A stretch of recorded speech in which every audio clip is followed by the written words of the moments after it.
And then I'm just gonna run real fast and unmute them. I'm gonna write this And I'll down. do that. If you want to say testing, testing, I'll say it over. Okay.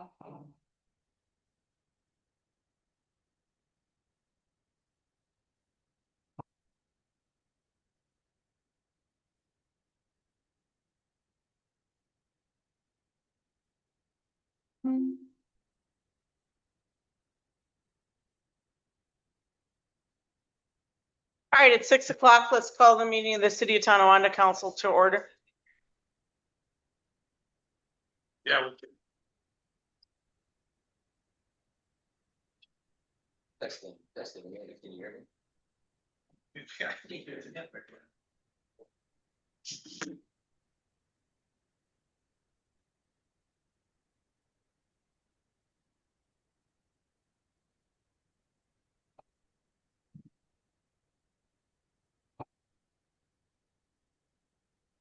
All right, Mr. Clerk, if you could call the roll.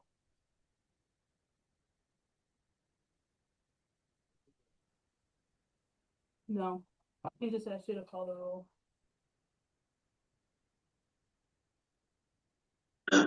Testing, can you hear me? Yes. Okay, thank you.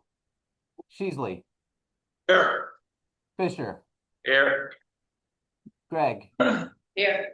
Boyce-Annay, Here. Cook. Here. Please stand for the pledge. I pledge allegiance To the flag of the United States of America, and to the republic which stands one nation under God, indivisible, with liberty and justice. Please remain standing. Esther Doble. Let us pray. Dear Heavenly Father, we thank you for this beautiful, long-awaited season of spring and summer, and a time where we gather in all sorts of ways over the next few months, especially thanking you for the 250th year of celebrating our country's heritage. We pray that you'd bless our meeting as we gather tonight. Grant us lips to speak with clarity and ears to hear with charity, and pray that you grant all of our leaders wisdom, both for the good of residents of our city and for our neighbors. In Jesus' name, amen. Amen. Thank you. You may be seated. Communications from the mayor have been ordered and filed. Communications from city officials and correspondents have also been ordered and filed. At this time, we'll now take comments by the public on the resolutions. For those that are joining us in person, please approach the microphone. For those that are joining us virtually, there's a spot for you to raise your hand. Please do so, and we'll call upon you. Mr. Clerk, we have a comment on the floor. Hello, I'm Mark Camino, 593 Morgan Street. I'm here about the council agenda number 4, the e-bike laws. First of all, on number 6, not just e-bikes that need lights on front and rear. New York State law says that all bikes must have front and rear working lights from dusk till dawn. Wear light colored clothing as per New York State law. On number 8, there are no bike racks at Tops on Niagara, the plaza that holds Dollar General, the plaza on Young Street, and only 3 on Main Street, none on Delaware or Seymour. So with the mobility and e-bikes have to be locked up to a bike rack, there's hardly any of them in the city to where people are close to businesses.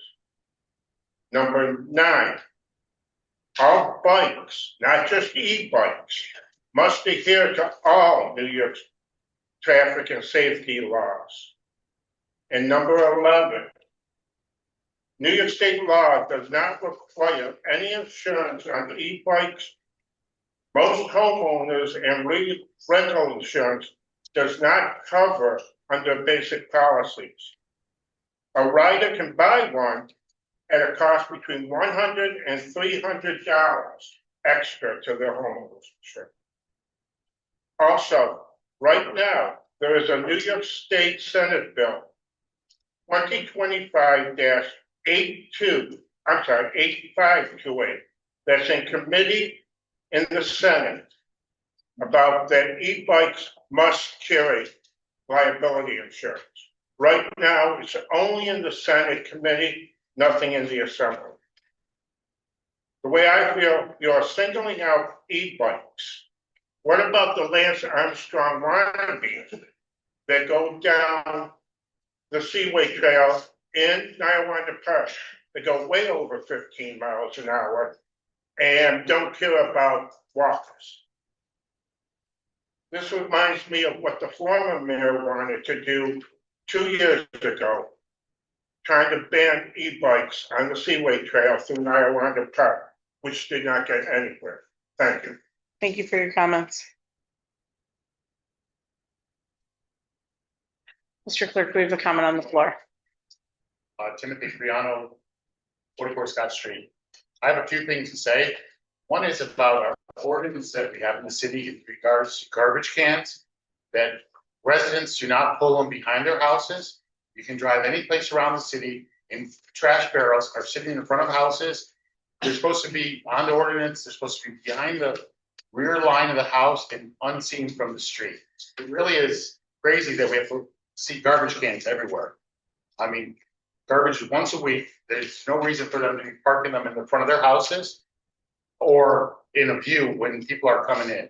My second point is we need to really keep up on people dropping their trash waiting for trash day. I mean, today I watched somebody on my street pile up the front of their house with junk that they pulled out of their back of their house. Our garbage day is not till Friday. This is really an issue. And I understand the issue is when you get to the courts here, the courts are lenient to it. So what good is having a court or violations if the court's not working to push these people to take care of their own property? It makes the entire neighborhoods look like garbage. And my third point on that is Christmas decoration. I have to wake up every morning, sit on my front porch with the 15-foot stuffed animal or blow up machine.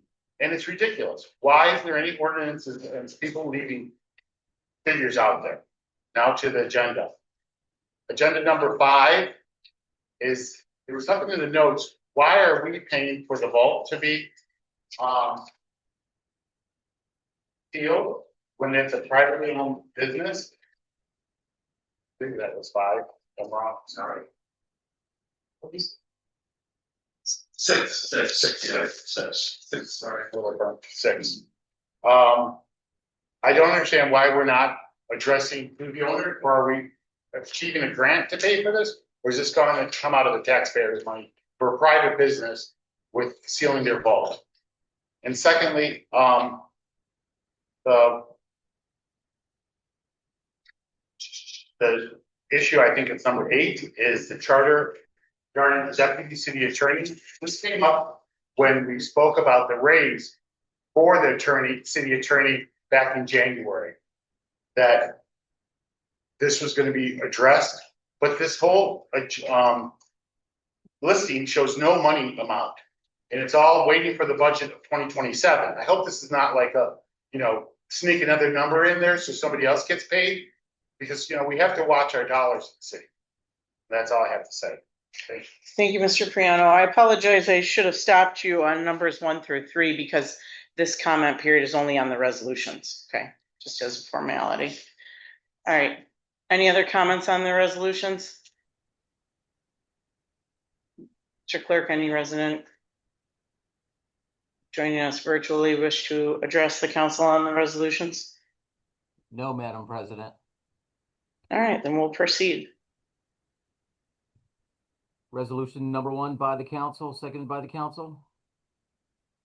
Resolved that the common council minutes from May 19th, 2026 be accepted as filed. Comments or questions? Please call the roll. Cook, Aye. Cheesley, Aye. Fisher, Aye. Gregg, Aye. Boyce-Annais. Aye. I declare the resolution adopted. Resolution number 2 by the council, seconded by the council. Resolved that the bills be allowed as audited. Comments or questions? Please call the roll. Cook, Aye. Sheasley, Aye. Fisher, Aye. Greg, Aye. Boyson. Aye. I declare the resolution adopted. Resolution number 3 by Councilmember Boyson. I'll second. Wait. Mr. Clerk, I have a motion on the floor. You just make sure you say I have a motion. I have a motion on the floor by Councilmember Voisin to waive reading number 3, I'm guessing. 3 and 4. Okay, so the motion on the floor is to waive reading of resolutions 3 and 4, seconded by Ms. Gregg. 4 requires a public hearing still.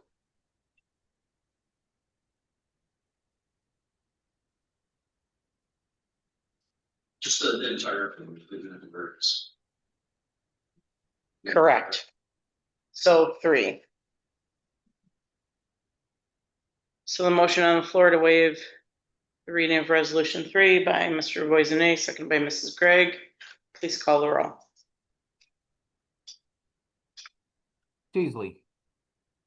I'm sorry, Aye. Cook. Aye. Sheasley is aye. Fisher, Aye. Greg. Aye. Boyson. Aye. Okay, I declare the resolution adopted. That was a waiting, wasn't I'm sorry, yeah, of waiving of the reading, yes. Okay, so we'll go back to the resolution since the reading's been waived. Resolution number 3, sponsored by Councilmember Boyson. I'll second. Comments or questions? Yeah, comments. Mr. Voisin. Yeah, I'm happy to sponsor phase 2 of the TJ project. This will enhance our community, be aesthetically improved area, and most important, provide enhanced residency for the low income housing. Thank you to the Housing Development Fund for implementing these.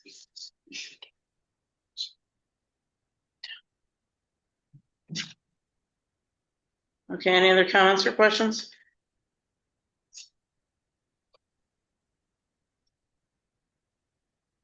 Please call the roll. Cook, Aye. Sheasley, Aye. Fisher, Aye. Greg. Aye. Boyson. Aye. I declare the resolution adopted. Okay, resolution number 4. Mr. Fisher believes that there should be a public hearing on this. I have 8, 9, 10, and 11. Says right in it, the public hearing will take place at 6:30 PM on June 16th, 2026 at City Hall. So This that's, is Correct. 2 weeks introducing from the now. resolution. Number 4 reads, now therefore be enacted pursuant to the public hearing that will be held on 6:30 PM on June 16th, 2026. So We're not that, having a public hearing on it tonight. correct. So why are we voting on this tonight? We're voting on to have a public hearing? To introduce it. Well, like the other ones are being public hearing tonight and then we're voting on it tonight. This one, you're gonna read to enact the law. You gotta introduce it first. Why didn't we just put it on for tonight? Introduce it and then it goes. Why didn't they go to the public hearing tonight? The other ones. Because it's not introduced yet. Yeah, it's gotta be published then. Have the other Yeah, it ones? has to be published. When was it published? It'll be published after we hear this tonight. Not this. Was it published?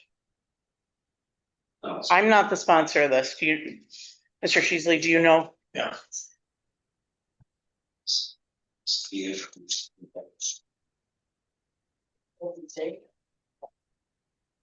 Mr. Clerk, was this published at all? So resolution number 4 is an introductory resolution. It'll be voted on tonight and then it will be published tomorrow for a June 16th public hearing. At which time then the language of the resolution with the revised language about the public hearing having already occurred, because it would be scheduled after the public hearing. So we're 8, 9, and 10 published? Yes. Yeah. Do you have the date that was published, Mr. Clerk?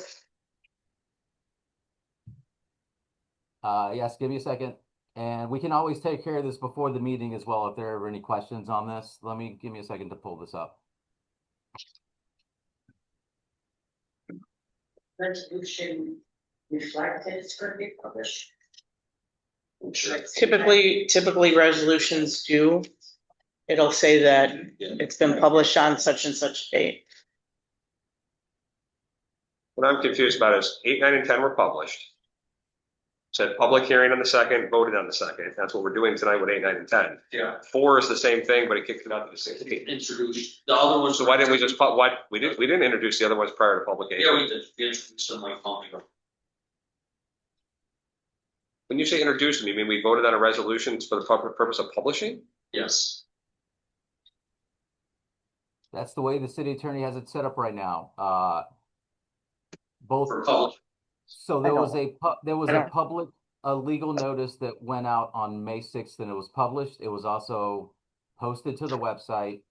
And it was regarding 4 issues: the deputy city attorney, the ordinance vehicle removal and storage, the overriding the tax cap, and the Hines Street no standing amendment.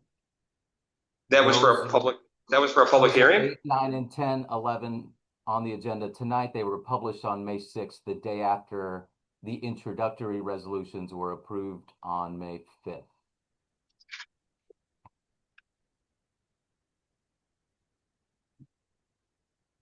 Okay.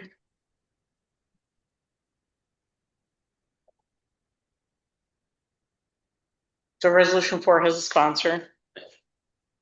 Is there a second? And I need to make a motion on this, to table this ordinance for now. Yeah, table it, but even, we don't, it's not even. Table this resolution, so this is the major ordinance. I had Mario print this for me last week, so I can make comments. We didn't discuss this as a council whatsoever, it's just like pushing it through. We need to this is a major law, like if it's a normal, event or something, sure, let's, pass the resolution. But this is a major law. No one said anything about it. I asked Mario to print this up so I can make comments on it. Next thing you know, it's on the agenda. Like, what's going on here? It's half-baked, there's a lot of controversial items. Some items maybe not even executable. We have to do our full due diligence on this and discuss it as a group in the informal. This is the problem with this process right now with the formal going for the informal. We can't discuss it ahead of time and then sort out anything else, but I can't have Mark saying we need to publish it as original because it's not original. This happened last time with tax. That, you have to do it and then do amendments. We don't want to be getting into that again. If there's items we want to switch, we should discuss them and take care of them. And then, introduce a resolution with all the proper items. He brought up some items, insurance. I tried calling it insurance. I couldn't insurance. There's many things in here that are questionable. And I think we need as a team to go through this, during our informal and during our diligence. So, we got way too many red flags and it doesn't even resolve this whole thing said e-bikes and I want a bike path. It doesn't even address that. So what are we doing? It doesn't even address that. It's just talking about a citywide ordinance. It doesn't even address the issue that it says going after. Where it says 9-1 the park between 2 Mile Creek and Seymour. It's bicycle, not e-bike. That's what the ordinance Yeah, says. it's bicycle. So it doesn't even address it doesn't even address the issue. Explaining that it's a I walking trust- bike path. I think we need to do something. 150%, we need to do something. I agree. We I should would try to believe- push through banning e-bikes out of the river. I believe that acting Lieutenant Worthley and our attorney has more knowledge about law than we do. A hell of a lot more. Well, And I can read. discuss. I can read black and white. It's just not even in there. About e-bikes, it's not even in here. Well, as we have talked about it in the past, is that we want to stop an accident from happening. I don't know if you've been down there. Jay, This This is unbelievable. I agree. We need to. I don't go down. I know, I don't just, we need to do something, we need to do it right. It doesn't even address that. So that's why I'm saying table it, let's get it done right, and then put it through next meeting. So let's table this, I propose to table it, Yes. I have to agree, I totally support this, but I think we need to discuss it. It was the first time is when it came on the agenda, and being on the traffic board in the past, we have talked about it. But this is pretty complex and a lot of issues, and if there's things we can't do, to do would be foolish. You know, I'd rather just say e-bikes aren't allowed in the park, end of conversation. And if they challenge it, they challenge it, and, you know, but I agree, something's gotta be done, but, and maybe it's this, maybe we'll decide on this, but I think we should sit in our workshop and talk about it. Line by line, go through it. Second resolution to table. Okay, so I have a motion on the floor to table resolution number 4, seconded by Ms. Gregg. Mr. Clerk, please call the roll on tabling resolution 4. Cook, Aye. Cheesley, Nay. Fisher, Nay. Gregg, Aye. Boyce, Aye. I declare resolution number 4 tabled.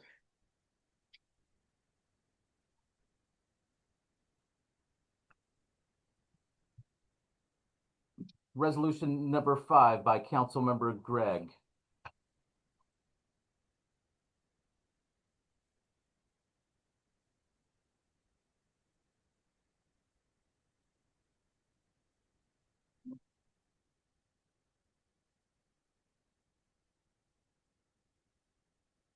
I don't know.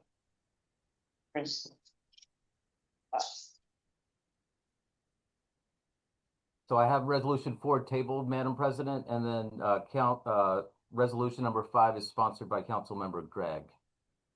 Oh, here it is. Okay. All right, do we have a second? Second. Second by Mr. Sheasley. Whereas the City of Tonawanda and David Home Builders Incorporated entered into an agreement dated February 3rd, 2017 for the construction of homes on a 14-acre site at 151 Little League Drive, and whereas that agreement was subsequently extended for performance to June 30th, 2018, and whereas pursuant to paragraph 15 of the agreement, David Home Builders Incorporated and its attorney Sean Hopkins were sent certified letters advising that David Home Builders Incorporated was and continues to be in default with regard to the terms of the agreement, and that no substantive development activities have taken place since the signing of the agreement. Now, therefore, be it resolved that unless this default is cured within 90 days of this resolution, David Home Builders Incorporated must deed back the entire property to the City of Tonawanda, and be it further resolved that a certified copy of this resolution shall be sent certified mail to David Home Builders Incorporated and attorney Sean Hopkins.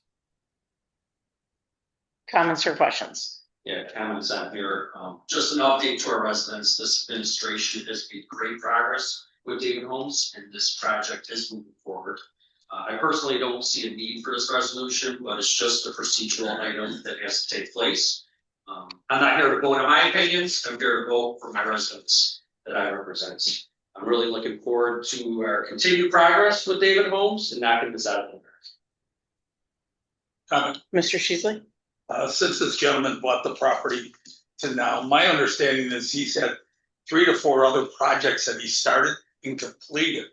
And we just sit here with nothing.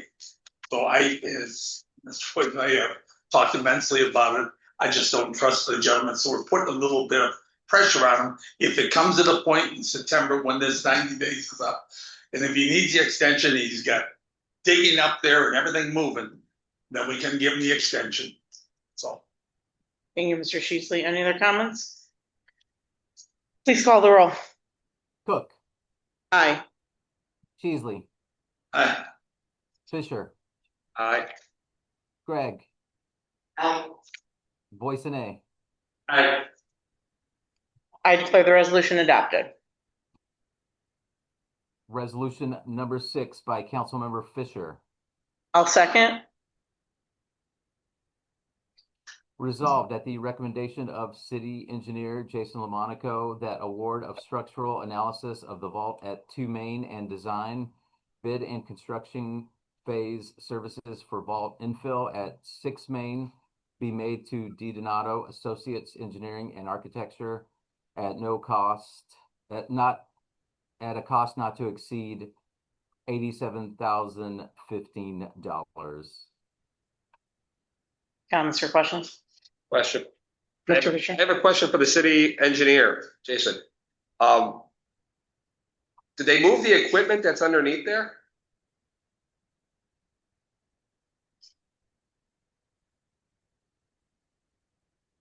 No, the equipment is staying. That's the two main vault portion that we're talking about. So it's kind of divided into two different sections. Okay, Two main is the northern section that goes up to the canal, okay, which go out to the docks that are on the canal. That part we're not doing anything with as far as second part of a construction project. The part that we're going to infill and reinforce the building on is part that goes sort of in front of 6 Main on Main Street, and then it swings around the corner and goes down Niagara Street. okay. So that's on the side of the bank. That's the part that's being filled. Yeah. Yeah, right. So do we know who owns it? The north part. Yeah, So the part where the equipment is stored, that this is eventually gonna tie into. Because why can't we just open this all up, get his equipment out and just dump all the fill in? Like, we're gonna run 2 separate projects here, and then we have a resident who's asking why we're paying for this. yeah, this is a legal question. So there isn't anything really clear as to what who owns what over there.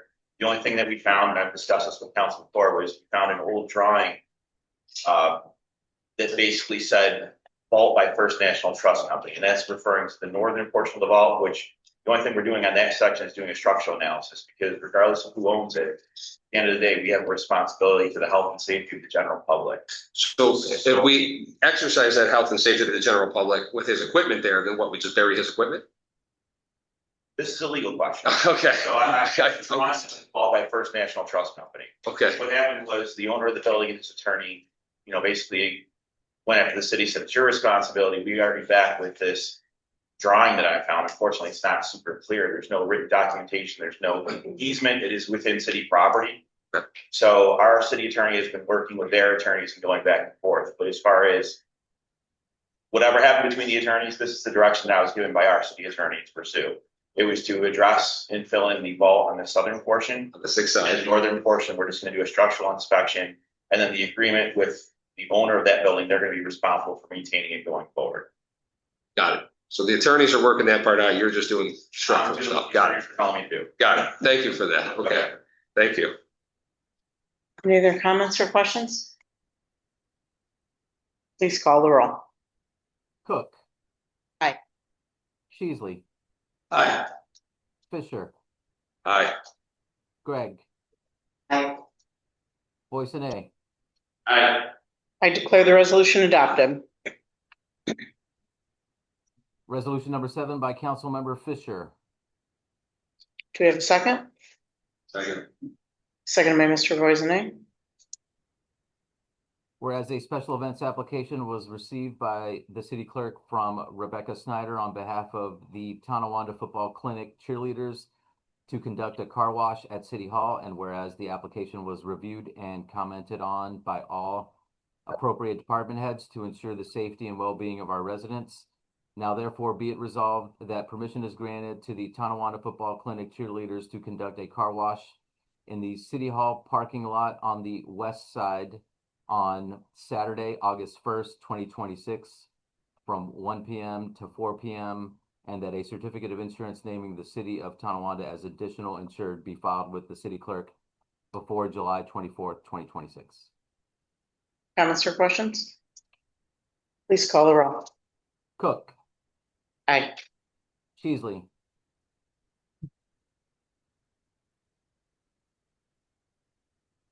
Yep. Sheasley?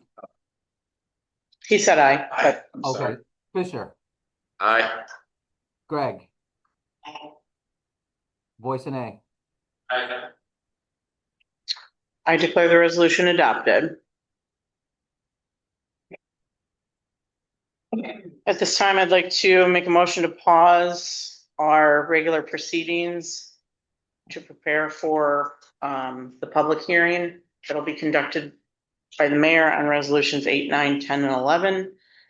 Do I have a second? Seconded by Mr. Fisher. Mr. Clerk, please call the roll. Cook, Aye. Sheasley, Aye. Fisher, Aye. Greg, Aye. voice and A. Aye. All right, I declare that we're pausing our regular proceedings. We turn it over to Mayor White, or sorry, Mayor Sheasley. Sorry, Mayor Sheasley. Sorry. We call him cheese. Sorry. And then I went to Sheasley. Move over.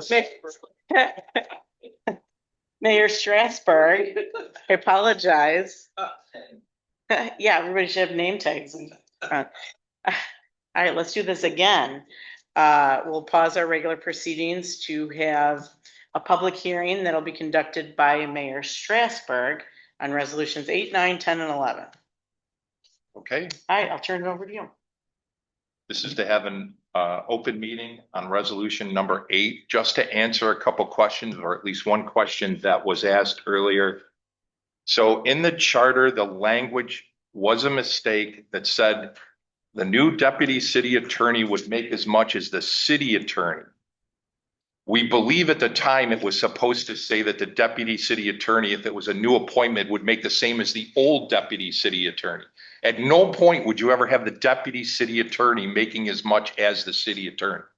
So this is to clear that up, because by charter, we have to have a deputy city attorney. When this language gets cleared up, it will still be that we have a full-time city attorney, and those duties of the deputy will be very reduced, which means we can keep that salary below and add a cost savings to the city in the way it's set up. This is just a housekeeping thing, because right now, if we appoint a deputy city attorney, their salary is what the city attorney makes. And that clearly was never supposed to be that way. So this is just cleaning that up. So right now, it's an open meeting. If anybody would like to have a comment or would like to comment on this resolution, please come forward now. If anyone's joining virtually. What's that? If anyone's joining virtually as well. Joe Scarpino, 20 State. This is not gonna cost any more money at all. No, No, yes, no increase in the budget. no.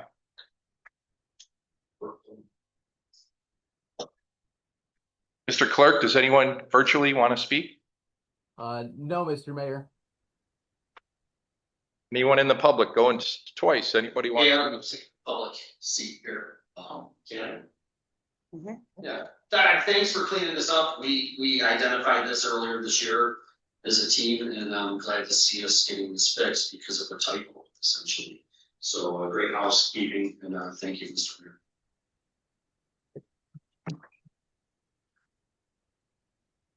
Just a question, Bill Simon, 6 Plymouth. Just a question, who is going to appoint this? Is it gonna be Mark's job or your job? By charter, it's the attorney's job. The city attorney appoints the So deputy. the answer is to city attorney, not to the council, That's correct. or she, I should say. And the hours are set by the city attorney. Not by the council. So you have no control over this at all. It's nice to say that hopefully we don't have to utilize this person, but there's no controls. It says we don't have a drop dead number that says, well, last year we budgeted $50,000 for an assistant city attorney. So when we reach that 50,000 this year, we're done. Is that correct? No, that's not correct, because this board will set what the salary is, and they are a salaried employee. So if they set the salary at 5,000, that's what they get for the year. They don't get to bill above that. So they're- this they're council not and body billed will set. They're not billed on a per job basis. No, not the deputy city attorney. About 5,000, but I understand where you're Right. going. Yeah, I understand where you're going. So we're gonna set a salary by the council, so that's your control side of it. But the city attorney can use that person. Now, when they set that salary though, isn't that regardless if they do any work at all? Yes, Nice, give me that job, will you please? So you're gonna give $50,000 to somebody that may or may not do any work. first, I'm not sure where your $50,000 is coming, because that's misleading in itself right away. 50,000, what I'm saying is. We have every enough. Number you give that person, they got, Yes, regardless whether or not we utilize it. correct. The way it's always been by chart. Thanks. William Reese, 72 Walter Avenue. As a member of the Charter Revision Committee that this passed, we went back and looked at our notes. We had a good file on it. It wasn't part of our original talks or our notes. It got added in at the last minute by the deputy city attorney. We didn't see it. I'm glad you're correcting it now. It was never the intention of the Charter Revision Committee to have that language that way, and we can't figure out where.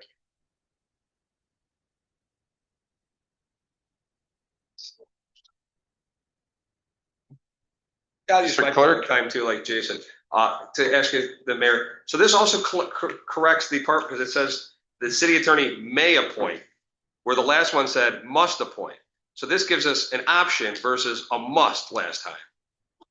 Correct? This is a correction. So this is making it better for the city. Not that we're going to hire somebody at 50,000 that we must appoint who will do little to no work and collect a paycheck. This is a may appoint. And then that person could even act on a per diem basis, such as the city attorney couldn't come into traffic court on a Friday. We could get away with just hiring under that budget line. So this is really cleaning this up. Is that a correct statement? My understanding is by the city charter, we have to have a deputy city attorney. So we will have to appoint that.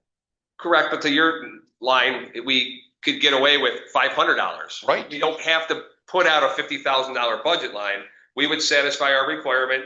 The city attorney may appoints, hires a person that says you're going to work 2 days in traffic court. The salary is going to be $500 for the year. And when we satisfy the ordinance, the charter, and we don't have to increase this budget line to these make-believe numbers that we've just heard. Correct. Okay, thank you. Mr. Clerk, do you have anybody virtually that would like to speak? No, sir. Anyone else? Last and final call? Mr. Clerk, last and final call. Anyone online wishing to speak? No, sir. Okay, at this point, I'd like to say that this public hearing is closed. Now we'll go to number 9. We're going to open a public hearing on local law, chapter 62, on the towing of vehicles. Is there anybody wishing to speak on this resolution?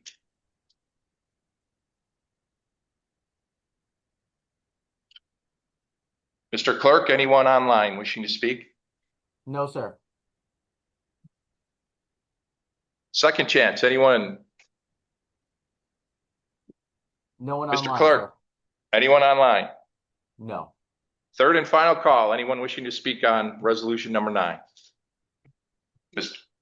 Pardon? Just as a formality for the public hearing, you have to read the local law amending chapter 62. Just the title, yeah. Okay. Not the Council resolution. President advised me to read the local law. So number 9 is local law amending chapter 62, section 62-51 of the city ordinance vehicle removal and storage. That is what this public hearing is entailing. Third and final call. Anyone wishing to speak on this? City Clerk, anyone wishing to speak? No, Mr. Mayor. Okay, declare that public hearing closed. We'll go to number 10. I'm going to open a public hearing. Local law to override the tax levy limit for the fiscal year 2027 as set forth by New York State. Anyone in attendance wishing to speak? Mr. Clerk, anyone online? No, sir. Okay, that's all. Hi, Robin Brown, I live 69 Scott Street. Yeah, I don't think that I don't think we should go over the tax limit, over the cap. You know, there's too many senior citizens that are paying that don't have a lot of money. And every year, the taxes keep going up. I think that something's gotta be done to keep the tax below the cap. That's all I got. So just so that it's clear, this is just giving the council the ability. They still have to vote on this now. This is just the first step. This isn't voting to even doing it. This is giving the council the ability to do it in the fall after we come up with a budget and see exactly where the numbers are. This is the first step, and rather try to, if something pops up unforeseen that causes a massive gap in the budget, It gives us the tool that we can to go over it. So it's kind of more of a housekeeping thing at this point. It is a step that has to be done, but this isn't supporting it going over. I'm going to do everything I can not to go over it, but we just don't know until we get into the budget and the meetings. So I understand and appreciate your comments, but just to tell you, this isn't a vote to go over it tonight to do that. Okay. Yes, sir. Mark Camino, 593 Morgan, just wondering, are we getting, like the city of Buffalo's getting, they're getting $30 million from the state, are we getting any money? I know there was something that I heard of 900,000 that the city of Tonawanda is getting, and extra funds. I'm wondering what's going on with that. Yes, so last year it was called temporary assistance to municipalities. It was 300,000 and the projected was 900,000 for this year to triple it. But we have not heard that finalized yet, but that's what all the projections were, that we were going to get an increase of $600,000. But so that everyone is aware, they're calling it temporary because it's not permanent. So it's not an addition that's guaranteed every year to our revenue from the state. They're saying, don't plan on it, don't budget it for the next year, that this is just a one-shot aid to help cities out. So we have to be real careful not to budget it for structural deficits because it may not be here next year. Anyone else wishing to speak? Mr. Clerk, anyone online? No, sir. Number 2, anyone wishing to speak? Mr. Clerk online? No, sir. Third and final call, anyone wishing to speak on the override? Mr. Clerk? No. Okay, great. I will close that public hearing and we will open the next public hearing.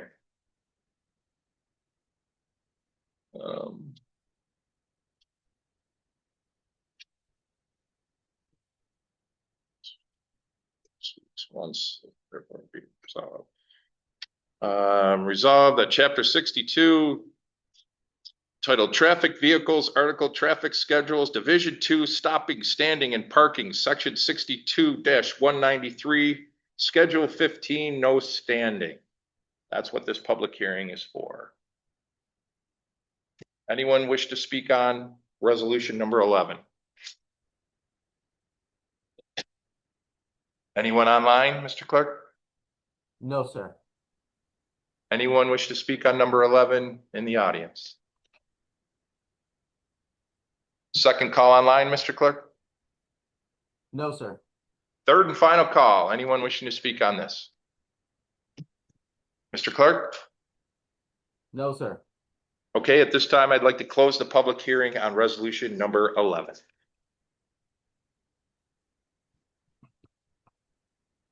All right, thank you, Mayor. We will resume with our regular proceedings, resolution number 8. I'd like to make a motion to waive the readings of 8, 9, 10, and 11. We have a motion on the floor by Councilmember Fisher to waive readings of 8, 9, 10, and 11. Is there a second? Second by Mr. Sheasley. Mr. Clerk, please call the roll. Cook. Aye. Sheasley. Aye. Fisher. Aye. Gregg. Aye. Voisin. Aye. I declare waiving the readings of 8, 9, 10, and 11.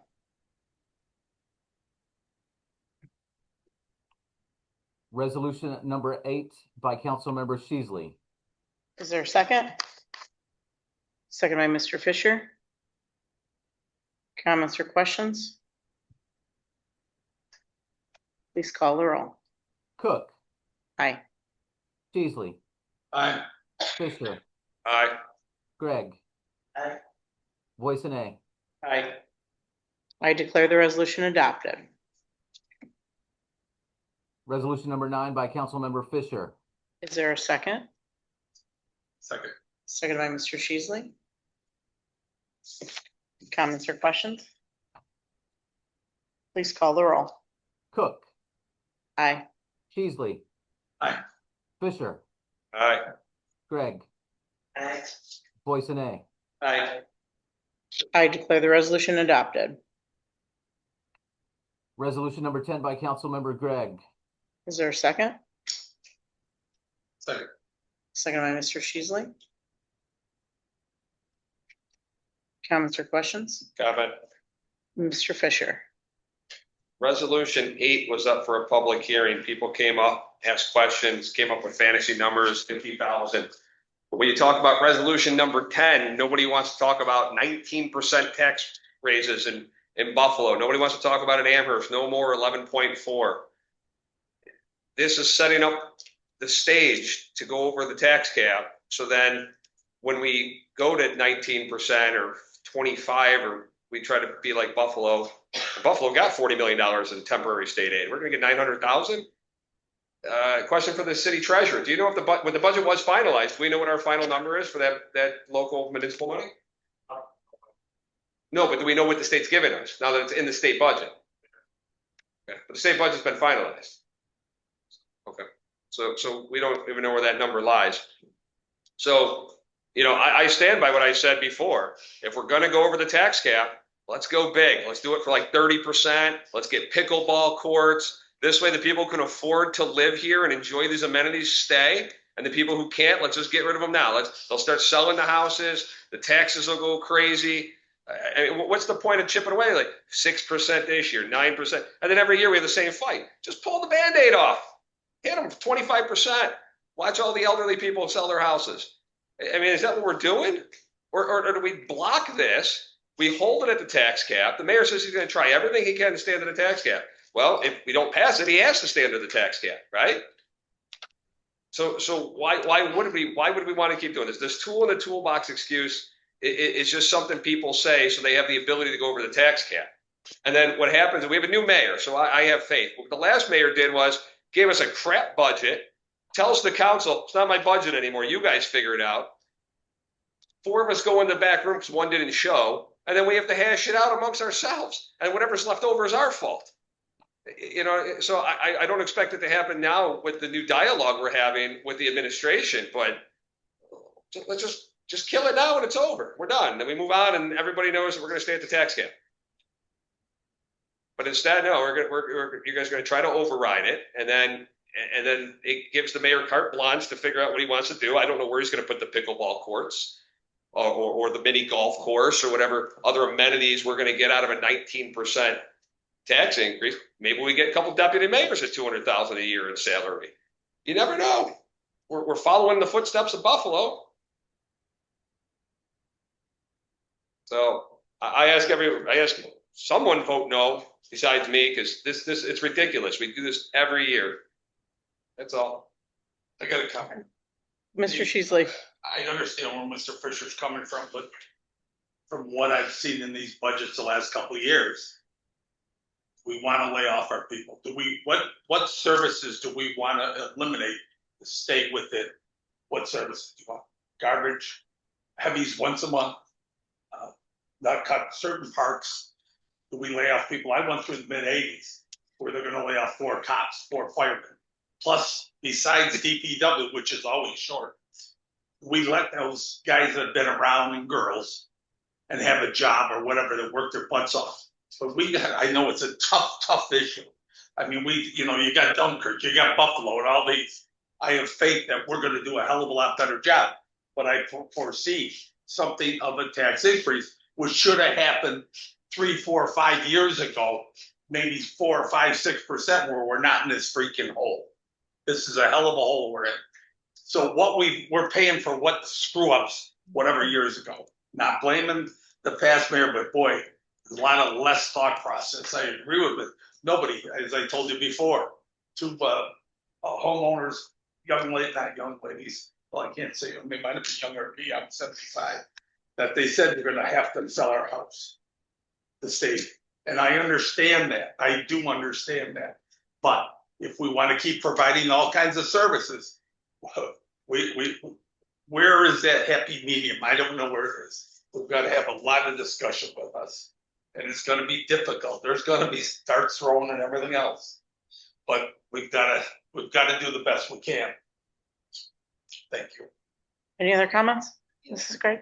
besides just services being cut, I don't think 2.5% is gonna cover the increase in healthcare, the increase in the retirement cost, the increase in the, salary, all the employees' pay, contractual.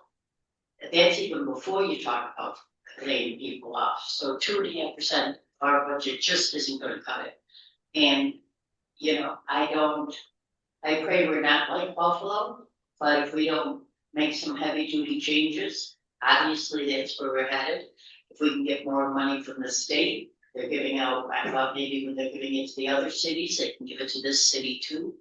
But, we definitely need help and we're not gonna be able to do it at 2.5%. Any other comments? Yeah, I mean, I just comment. Mr. Voisin. Economics, right?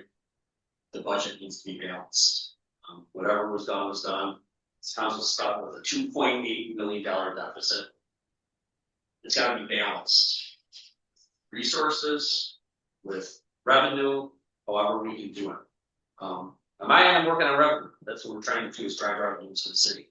Every little thing that we're doing, people are complaining about, trying to drive revenue into the city. So, you know, that's the primary objective, and try to balance it from there. Thank you. Thank you, Mr. Voisin. Any other comments? Mr. Clerk, call the roll. Cook, Aye. Sheasley, Aye. Greg, Aye. Boyson. You can call it Mr. Clerk, you have to call Mr. Fisher. I'm sorry. Oh, I'm sorry. Fisher. Nay. My apologies, Mr. Fisher. Now Greg is aye. And Boyson. Nay.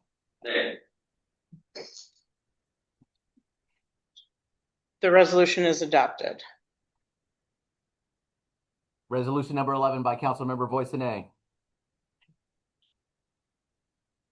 Is there a second? Seconded by Mr. Fisher. Comments or questions? Please call the roll. Cook, Aye. Sheasley, Aye. Fisher, Aye. Greg, Aye. Boyson. Aye.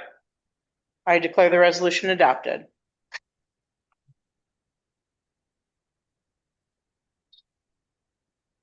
Does the council have executive? Contracts.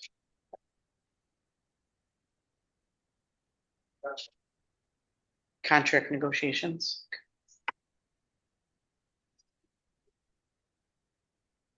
Okay, following our informal session, the common council will be going into executive session, perhaps, on contract negotiations. I'll make the motion. Is there a second?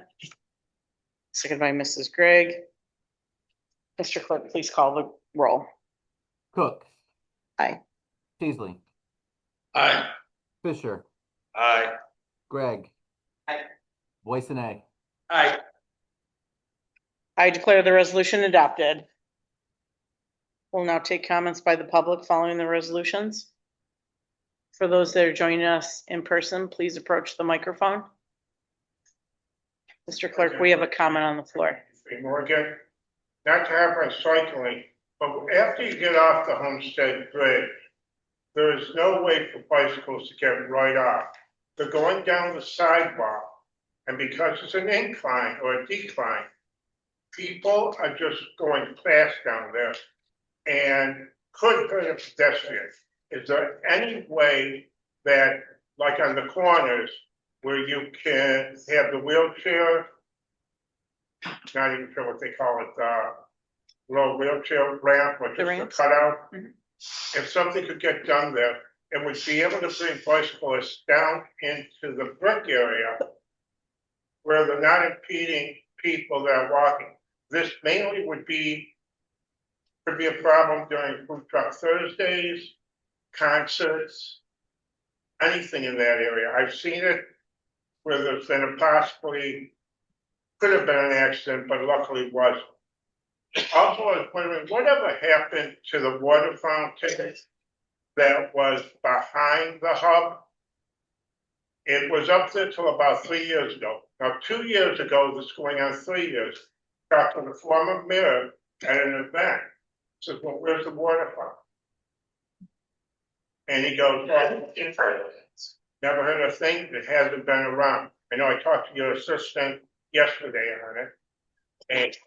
And I was just wondering, can we get that back in? Because I don't really want to go into the bathrooms and fill up my water bottle. At least there's a water fountain outside to where I can fill it up and not have a problem. Thank you. All right, thank you. We'll look into that.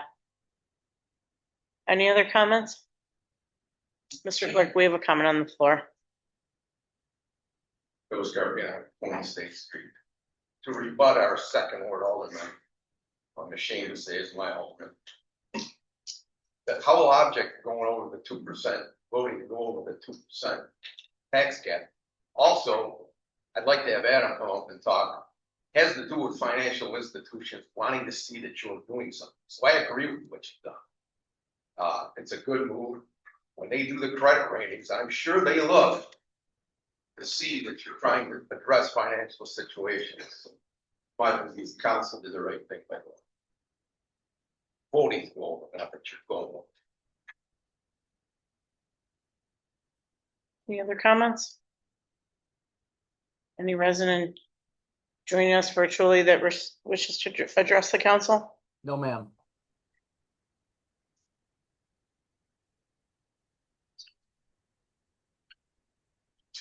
All right, we'll proceed with the closing comment. Mayor. Just to go a little bit more on the vault with the question that you had. So there were some promises made with the previous administration that whether they should or shouldn't have been, but the issue is there is equipment down there that private company uses. Our stance has been, we have to do something so it doesn't collapse.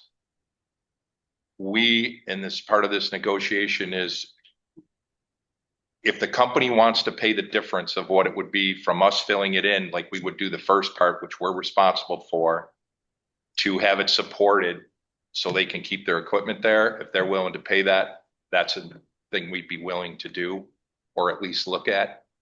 But we're responsible for that part. That's why we have to do this study to see what's happening. And then the alternative is going to come out, but it won't be borne by the taxpayers of this community. If that equipment doesn't come out and it stays, they'll be responsible for whatever upgrade has to happen in order for that equipment to stay. The tax cap, you know, it's a lightning rod issue. The problem we have in this community is we're built out. We're only 3.5 square miles. We have a structural deficit. The structural deficit is big enough that real services are going to have to be cut. And the easy part is to say, okay, just go to 2%, and I will do everything I can. But you have to understand, if you say 2%, we know what it is, and we know what cuts are going to have to be, and we know what contractually we can and can't do. And those are going to be severe cuts. A couple months ago, we had the treasurer up here who talked about it. That may be eliminating garbage. That may be eliminating our entire parks department. That may be eliminating the senior center. Those are real things that have to be cut to balance this budget. So it's easy to stand up here and say, we're going to do it, stay under 2%, but understand the cuts that are going to take place to this community. It will not look the same as it does today if we enact those cuts. What the community can afford, that's a discussion we need to have. But I don't think we should box ourselves in to just putting an arbitrary number of 2% and saying we're never going over that. That's going to lead to real problems in the future on what services are provided in this community. And I would just respectfully ask the folks, everybody complains about what your gas prices are. What's a main driver of city expenses? Diesel, fuel, and gas. Think about what dump trucks take, garbage trucks cut. Those costs, we face the same costs in those cities that everybody else is. The electric bill goes up, yours goes up, ours goes up the same amount. So this 2% number, if we can't get more state aid and leverage the property that we have now, difficult, hard decisions are going to have to be made. And I'm just raising the alarms up so that everybody understands the consequences of it, because they will be severe. I had the pleasure today of attending the grand reopening of Tops on Niagara Street. If you haven't been by the store lately, you know, a couple months ago, they finished the one on Yonge Street.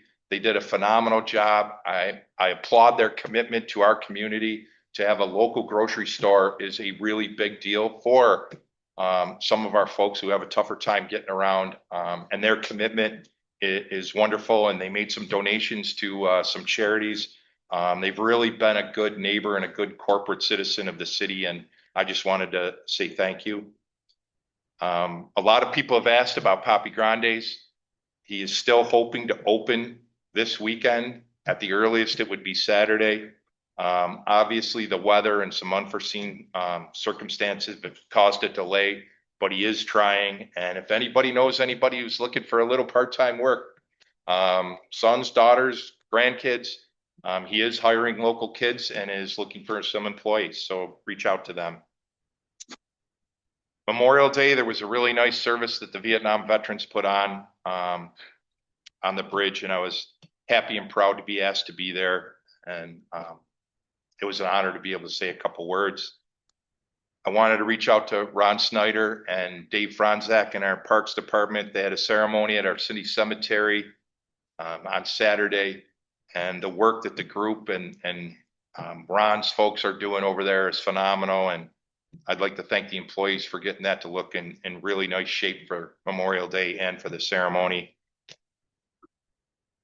I guess that's all I will talk about today. Thank you. Thank you, Mayor. If you step outside, you'll see that sandfly season is upon us. So please be patient over the next couple weeks. Keep your mouth closed as you're walking by the river. But they won't be here for long, but just be patient. And a special shout out to Skip Johnson and the Historical Society of the Tonawandas. We are resuming our Warriors Walk for the 11th season.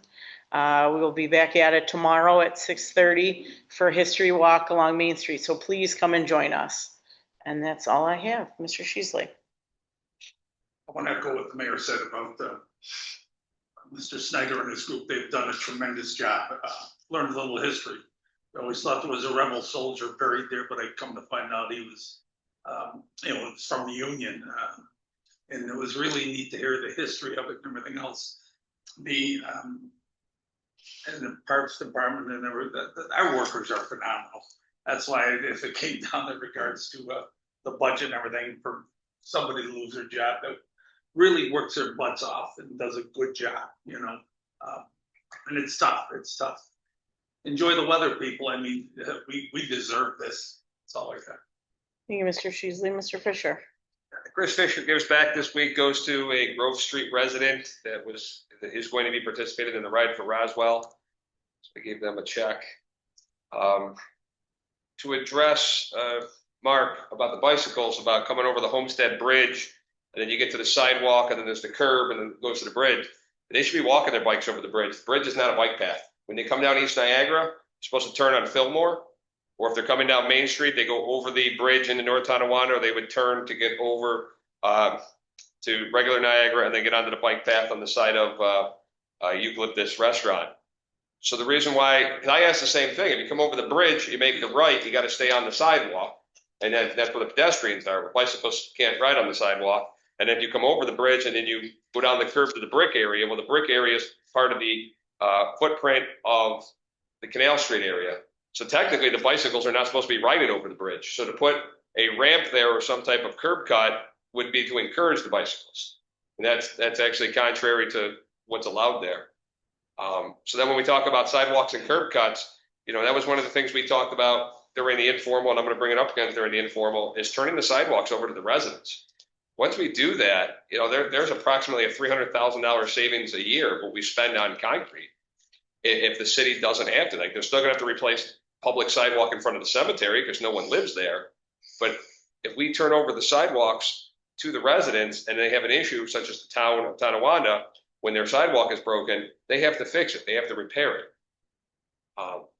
That was one of the issues we talked about before, and there is a significant cost savings to that. I've had two issues. I've talked with the building inspector, and I've always CC'd the police in case there was a report to be made. I've had two issues in the second ward alone where I've discovered broken sidewalks that were caused by an outside contractor that was doing work at a property and caused it. One has brand new sidewalks in front of it now. That is to the left of the library between the soccer field and the Birch Beer Place. And you can clearly see where some type of vehicle drove over the grass portion, indented the grass, and then crushed the sidewalk. I don't know what came about it. I did forward it to the city. I don't know who actually went over there and talked to them. In 2 days, there was a brand new sidewalk there. Not by us. We didn't pay for it. Not by us. And then there's another house that had a broken sidewalk. It appeared their lateral was replaced, and they broke the sidewalk to put the lateral in. And then they just put the bricks of the sidewalk back over where the lateral was. I talked to the building inspector, did talk to us and say that they're aware of the issue and they're going to ensure that the sidewalk is fixed. But one of the concerns I'm having with sidewalks is if we don't know about it and there's a broken sidewalk and it was caused by a resident or their outside vendor, they get a shed delivered and they drive it over the sidewalk and it breaks the sidewalk. They're only 6 months to a year or one winter away from calling the city and going, hey, my sidewalk's broke. Can you guys get out here and fix it? And if we don't know it wasn't caused by something like that, we're on the hook for it. So turning the sidewalks over to the residents is a smart financial play and ensuring that our sidewalks and walkability remain feasible. So we're going to bring that back up there in the informal, but that's something we need to look into. Thank you. So. Thank you, Mr. Fisher. Mrs. Gray. I look forward to discussing the sidewalks in the informal. There's a lot to discuss as far as turning them over to the residents, pluses and minuses. So I look forward to that. Going back to the ordinance to ban bikes in the Niawanda Park, the electric bikes in the Niawanda Park. As I said as a traffic board for quite a few years, and it's something we discussed, something that definitely needs to be done. But I think it's important that we all know exactly what we're doing on that and before we pass it, so we can talk about that. Something nobody's mentioned that really is an honest to mention is the data center that the town of Tonawanda is talking about putting up. We had no decision on that. It's not our vote, but it's something we should think about and maybe take a stand on it. Not that it'll make any difference, but at least talk to our residents and maybe bring somebody in to talk to us about what they are thinking about doing or what their positions are, so we can keep us informed of what's going on that. And I guess everything else will wait to the workshop. Thank you. Thank you, Mrs. Gregg. Mr. Voisinay. Yeah, again, thanks again, THA for coming in. The progress up there is going amazing and looking forward to the remainder of it too. Budget time coming up. Mayor has a good job, or hard job, sorry. He's got a hard job ahead of him. Residents do gotta understand, you can't just make cuts either. This is important. A lot of these jobs are held by contracts and unions. So it's not like mayor could just wave his magic wand. So looking forward to some really tough work there for our mayor with the $2.8 million in big dividend coming up this year. I was also at the new Tops today. Great. Looks awesome. Brand new carts. You'll enjoy the new carts. They're all brand new. You got small ones and big ones. Go ahead and load up. Looks good. And then last but not least, you got the event at the park this weekend, 6th and 7th. So event for you should do the parkers. Event at the park. Lots going on in our city this summer. I'm so much. I don't even have enough Facebook space to post it all. Every weekend there's something going on. Almost every day on the weekends. So much to do. COT is booming. Looking forward to more to come for Totally Terrific Talent. Thanks. All right, thank you, Mr. Voisinay. I'll make a motion to adjourn our formal, go into our informal. Is there a second? Seconded by Mr. Fisher. All those in favor? Aye. Let's go around the room.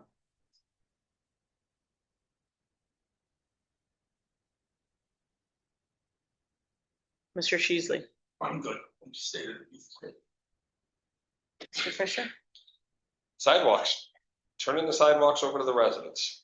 I know we talked about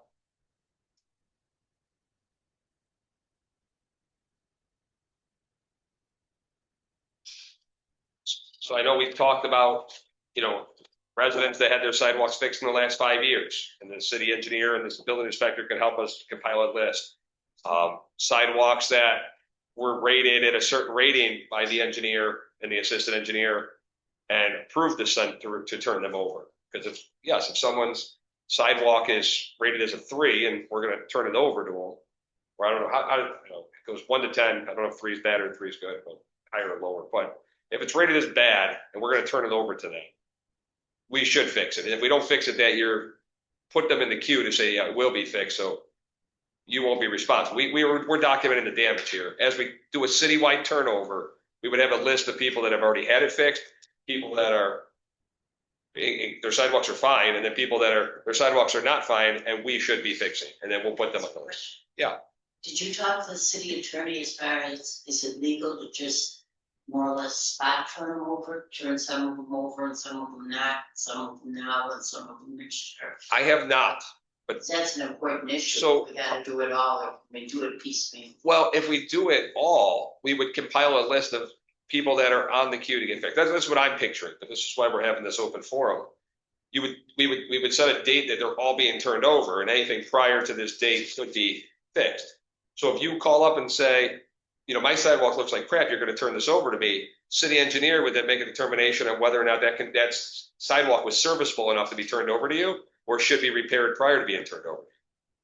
Problem with piecemealing it is, and we would just continue what we're going through now. My sidewalk's broke, my sidewalk's not broke. And then when we go to turn it over, someone would say, oh, so now mine requires repair. Like that's what we got with the bowling ball example. Someone wants to drop a bowling ball on and say, well, before you turn it over to me, I would like it fixed. So.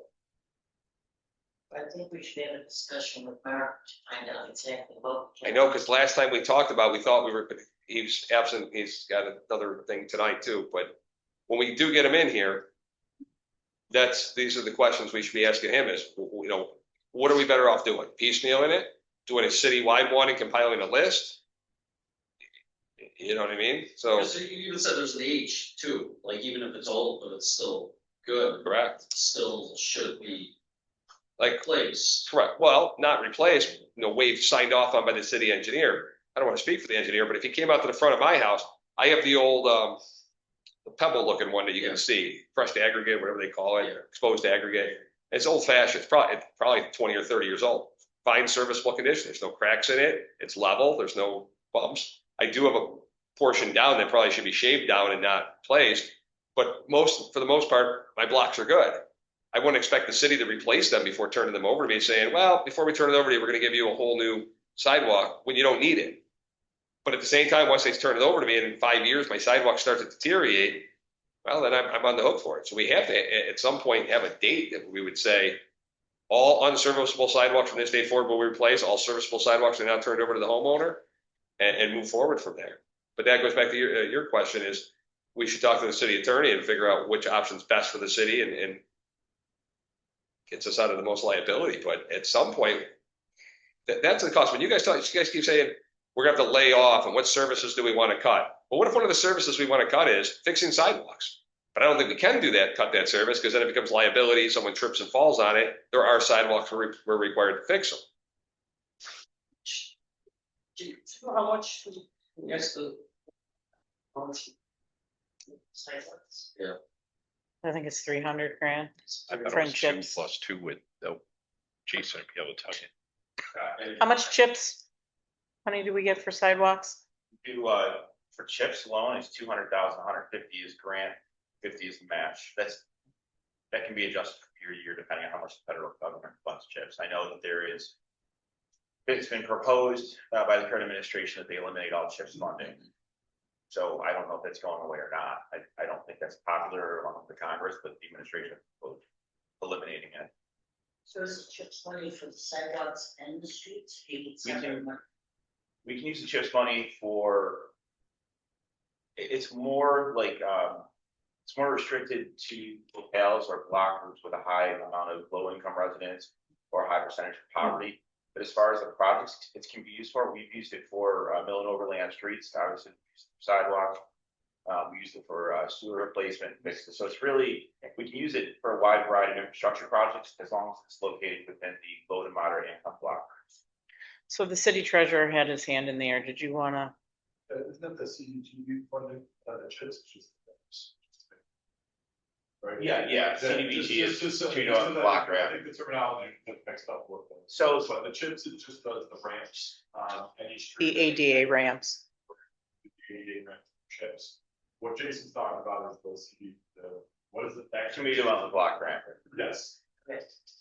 Yeah, the CHIPS is, when we get involved with that, it's when, I don't know when it started, I'd say like 5 years ago, maybe it's whatever, 6 or 7, but when DPW does a mill and overlay job on a street and it's being paid for by CHIPS, in order to get reimbursed that work, all the ramps have to be ADA compliant. So if Dave sees, we've got 4 ramps in the stretch that we're paving that need to be replaced, we'll replace them under our sidewalk project, but the ramp replacement cost is borne under the CHIPS program. So what do we spend? It depends on the annual budget, it can change from year to year, but we're covering the $50,000 match on the 250 plus whatever council authorizes for regular sidewalk and ADA. And the one thing that when you consider savings going forward, it's not going to happen to just say we snapped our fingers and everything is owned by the residents right now. In some communities, and you guys have to make this decision, in some communities like NT, and the town of Tonawanda, if the sidewalk is damaged by a city tree, so typically that would be a tree that's located between the sidewalk and the curb, that would not be the resident's responsibility to fix. The city would, in that case, NT and the town, they would pay for those fixes. Other damage, the resident would be responsible for it. So in our city, I don't have the numbers because we don't track this, but a large number of the sidewalk issues, whether it's a huge sidewalk or it is because of a city tree. So you're not going to save the full amount by any means. You're still going to have a healthy sidewalk budget moving forward to deal with issues that were caused by city trees. What we do track on our, whole bunch we track on our sidewalks, we go and inspect them. We know the tree if the tree has a potential of needing to come down for the replacement to occur. So if you've got a sidewalk block and you've got a tree that's really close to it, you have to cut what's called a buttress root to do the installation. We do know that, but we don't know if, a random tree is causing the heat. So, in 20 years. Or one. Okay. Not to lock into it there, Jason, but when they went from tier 4 to tier 6 with the pension system, they knew that they would not have the fully recognized value of tier 6 in the first year they've implemented it. But now that it's been implemented 13, 14 years, and everyone's trying to fix tier 6, it's because they know that there's a cost savings in the 20, 30 year run. Is there a major cost savings in the 20 to 30 year run of turning the sidewalks over to the residents and then just doing what you said about the trees and other damage caused by the city? Or is There's it definitely a cost savings. It's really hard to put a number on it because it's not something that we track. right? I'm not asking you to do that, but I'm just in the long term over the next 10, 20 years, the city is going to have a recognized savings, and it's not just going to be minimal. It's going to be a significant savings because it's not going to be our responsibility. Right. The city has an SDS. Right. So that, and then after speaking with the DPW superintendent, blacktop is cheap. So what happens is if there is a recognized immediate necessity, whether it's our fault or the resident's fault, the sidewalk can be mitigated with blacktop for pennies. And some just do a block to put down some blacktop on a block just to cover the crack or the. Are you talking about in the case when it's turned over? After if it was to be turned over, and then there's a major issue with the sidewalk, like the one I discovered over on Main Street where the 2 blocks were collapsed in from a truck going over. This homeowner goes, I don't have the money to fix it. You guys fix it, put it on my taxes. Even if I even pay my taxes. Now the city goes, okay, which was going to have to happen. But in the meanwhile, we have to immediately rectify the situation. DPW would go out and put the blacktop down so someone couldn't fall into the sidewalk or trip and fall. That issue then becomes, now I'm not going to say, well, pennies is what it is, because they pay like $75 a dump truck load for blacktop. So to go out and put some blacktop over a hole in the sidewalk while we're mitigating or litigating who's going to pay for that sidewalk, we can still fix that situation. We do that to an extent, not to. I know you do it now, but then you put them on a sidewalk replacement list, and then what are we up to now? Like $350 a block sidewalk replacement list? We're at overall, we got like $3 million for the sidewalk on the list. $3 million, but how much does it actually cost to fix one block? It's about $14 a square foot. $14 a square foot. And that price, to be you can look at the historical records, it's swung really high and it's really volatile for whatever reason. Over since COVID, it's really volatile. Right. We had 1 year where it dropped, we had other years where it's gone up like $6 a square, so. Right, but to put blacktop on it while the city attorney litigates with the homeowner to figure out that was your fault or not your fault, we could still get it fixed for cheap, make it passable, and then figure out who's on the hook to fix it versus us just coming in and going, damaged, $14 a square foot, let's chip, which we're about 3 blocks. Right?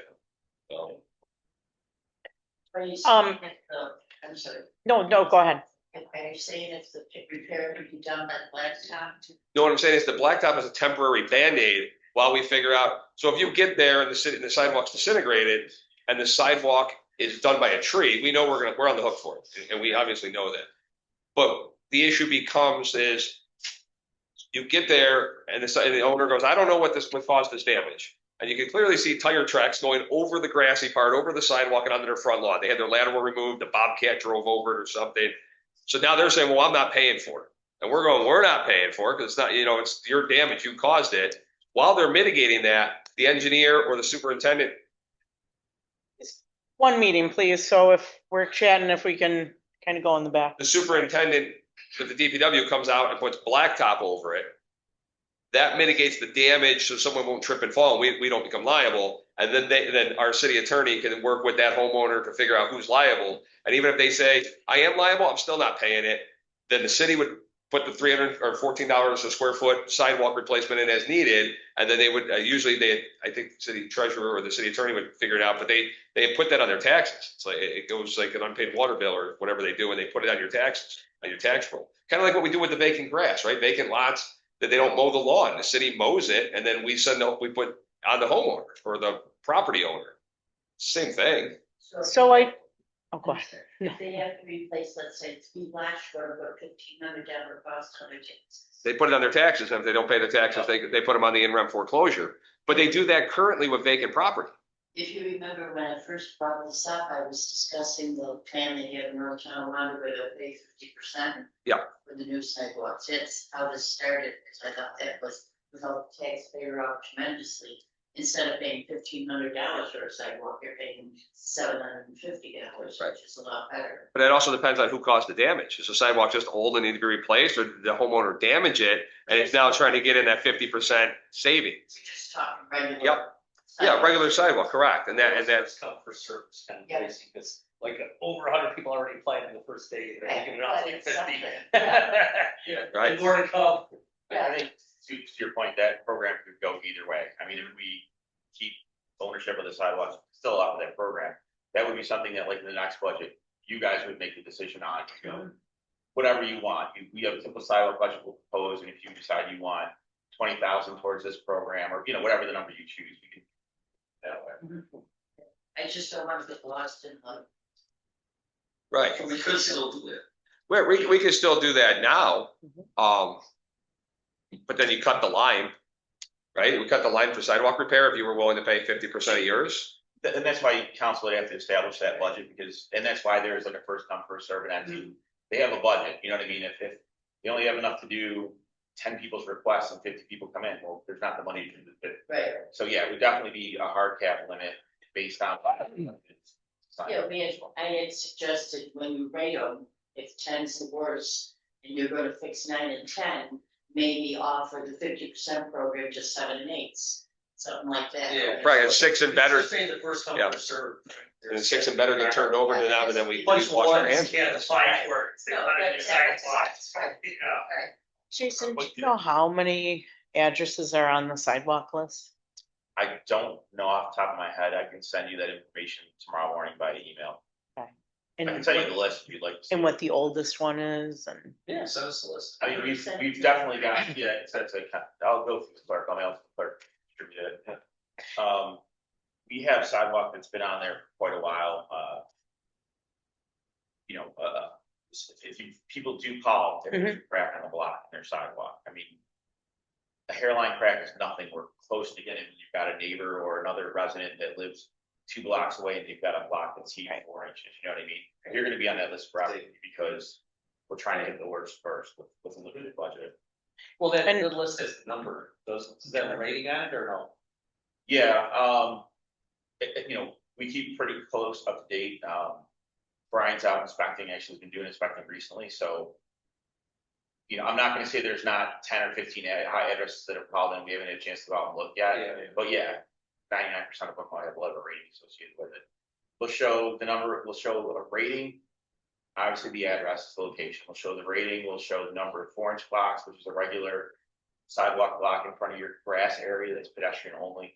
And then we'll show the number of 6-inch blocks that need to be replaced. That's where your car will come in and out of your driveway. It's a thicker slab. We'll show if, again, there's a tree column that'll be checked off if there's potential for a tree removal required prior to the sidewalk replacement. This also kind of leads to another issue. We've actually got the opposite. We've talked about this, John. So there is an established procedure that we're following, but we're kind of not going the route you guys were just talking about putting it on the tax rolls when the tree is the residence tree causing sidewalk damage. In that case, we're kind of giving the resident the option to pay for half the tree removal, and then we'll put the sidewalk in, or we're allowing them to not pay anything, and we put blacktop in to skirt the tree. So that's kind of a decision that was made by council. It's not like necessarily a legal decision. My understanding is legally we could force them to take the tree down because they're causing a hazard in the public realm, which would have to be addressed. But that's what previous council had decided we're going to do. And then moving forward, that homeowner would be responsible for maintaining the blacktop. But you said that list is very small.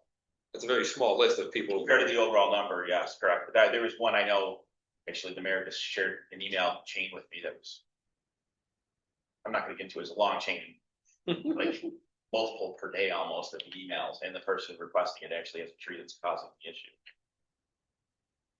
And I know this is probably more of a city attorney question, but if we were to turn over the sidewalks to the residents, what's stopping them from tearing the sidewalk off and putting grass seeds in it? Or there would have to, there'd have to be some ordinance. You'd have to tighten that up, yeah.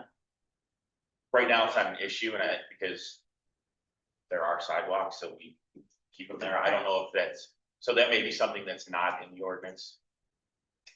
I know we discussed that years past, but I want to give the mayor an opportunity to chime in as well, if he wanted. I guess the big concern I have with doing the 50-50 split, and even if you go to 7s or 8s or 6s, unless you're going to add more money to that pot, the pot of money used now is taking care of 9s and 10s.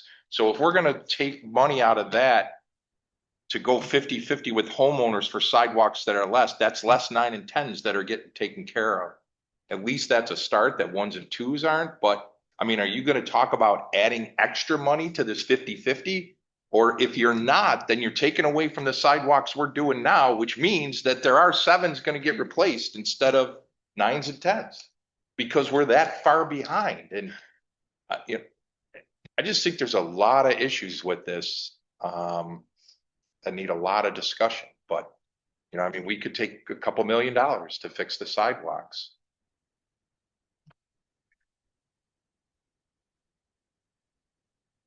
That's why I asked. Good point. Open it up and discuss it, because something's gotta be done somewhere. I also want to inform, this is probably more for you, John, because I know you've been around long enough, and you were here actually when I was doing the sidewalk ratings.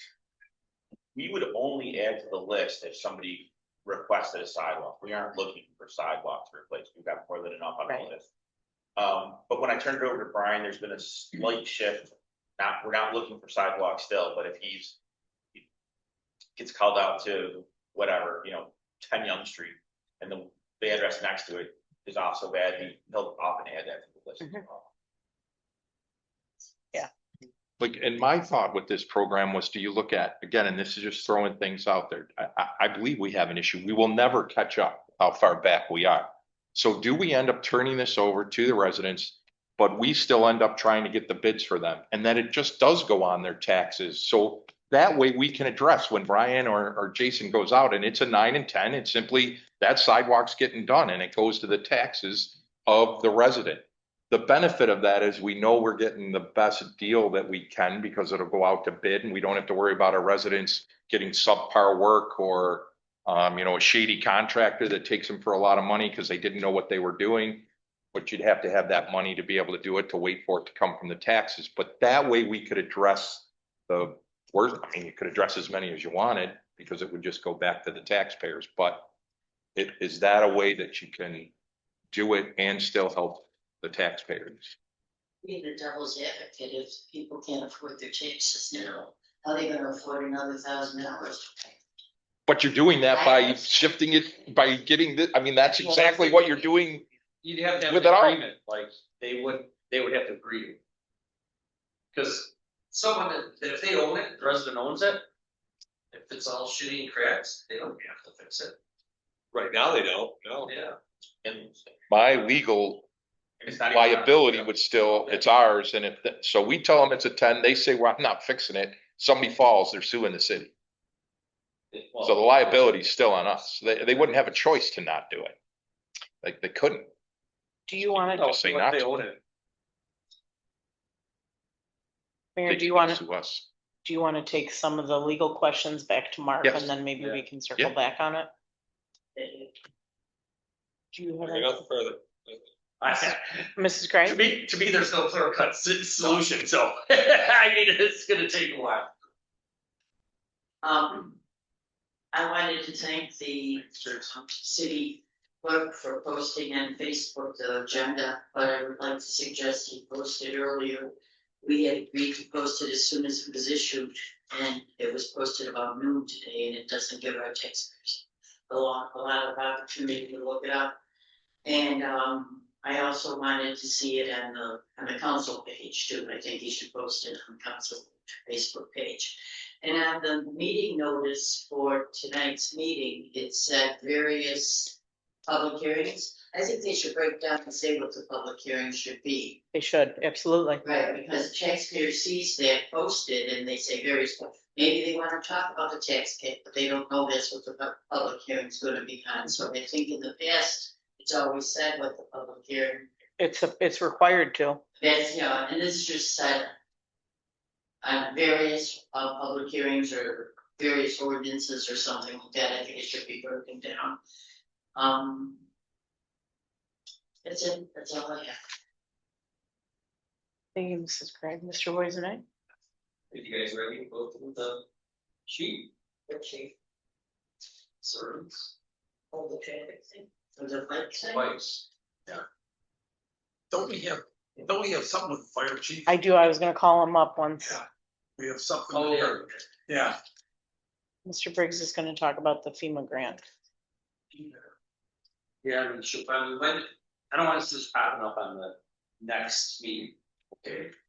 So whether we agree to do it at our next meeting or later tonight, if we have some executives that you want to wait for, what after that, by waiting after that. Because you want these folks to have a right. Exactly, if you go home and there's no. That's correct. So. Yep. So you gotta, if you want the public to hear, Yeah. or you could just tell us the numbers that you have objections to. Start there, because you have it broken down, right, one Yeah. through 1 through 12. Yeah. Which ones do you find objections with? Well, so I mean, number one, you look at it, this is for 9-1 Park, right? This is for 9-1 Park. So, number one, I'm not really against this, but we picked 16 to 18 must-wear helmets, like, where's it come from? I mean, should I wear helmets? Or, no, we're 16 to 18, is this 64? Is that, Well, is that New York State law? I don't know. That's the whole thing, is that we should have the attorney here, or acting Lieutenant Worthing, because we're gonna ask the questions that we don't have answers for. So why don't we invite them to our next council meeting during our informal? Yeah. Because we kick it So in we the can- button, I know. We can throw out something that's not law, if we don't know. Mayor, will you invite the city attorney and you said Lieutenant Worthing was involved? in Yes, this? acting Lieutenant Worthing is from the And- traffic safety. Lieutenant Worthing. And any traffic and safety member, board member too, might want to be present. So like I said, I'm not Mrs. Craig. against this, it's just, we gotta make sure it's right. Okay. Right. Ms. Gray, if you want to reach out to the traffic and safety board, if they'd like to be present too.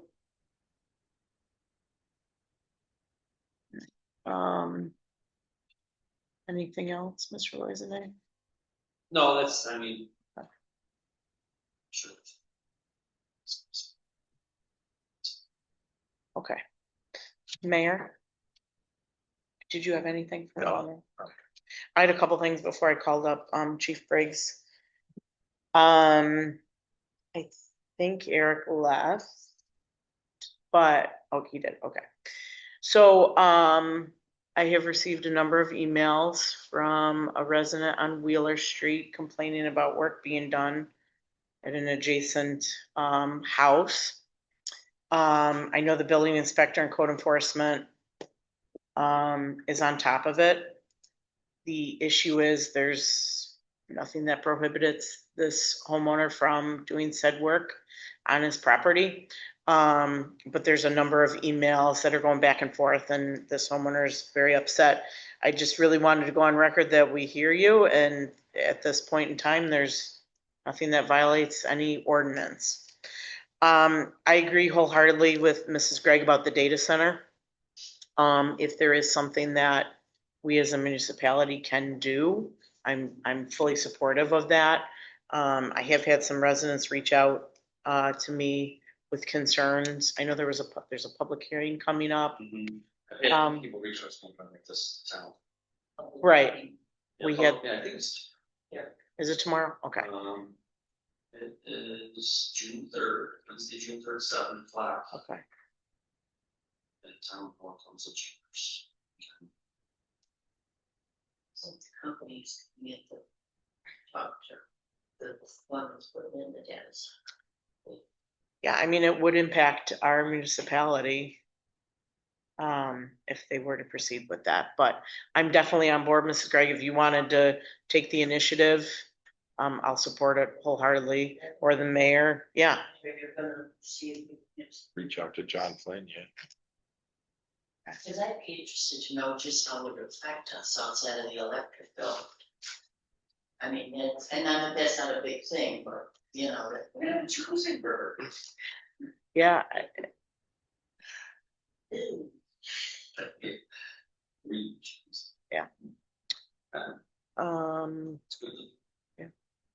right, that's all I had. Chief Briggs, if you want to come on up.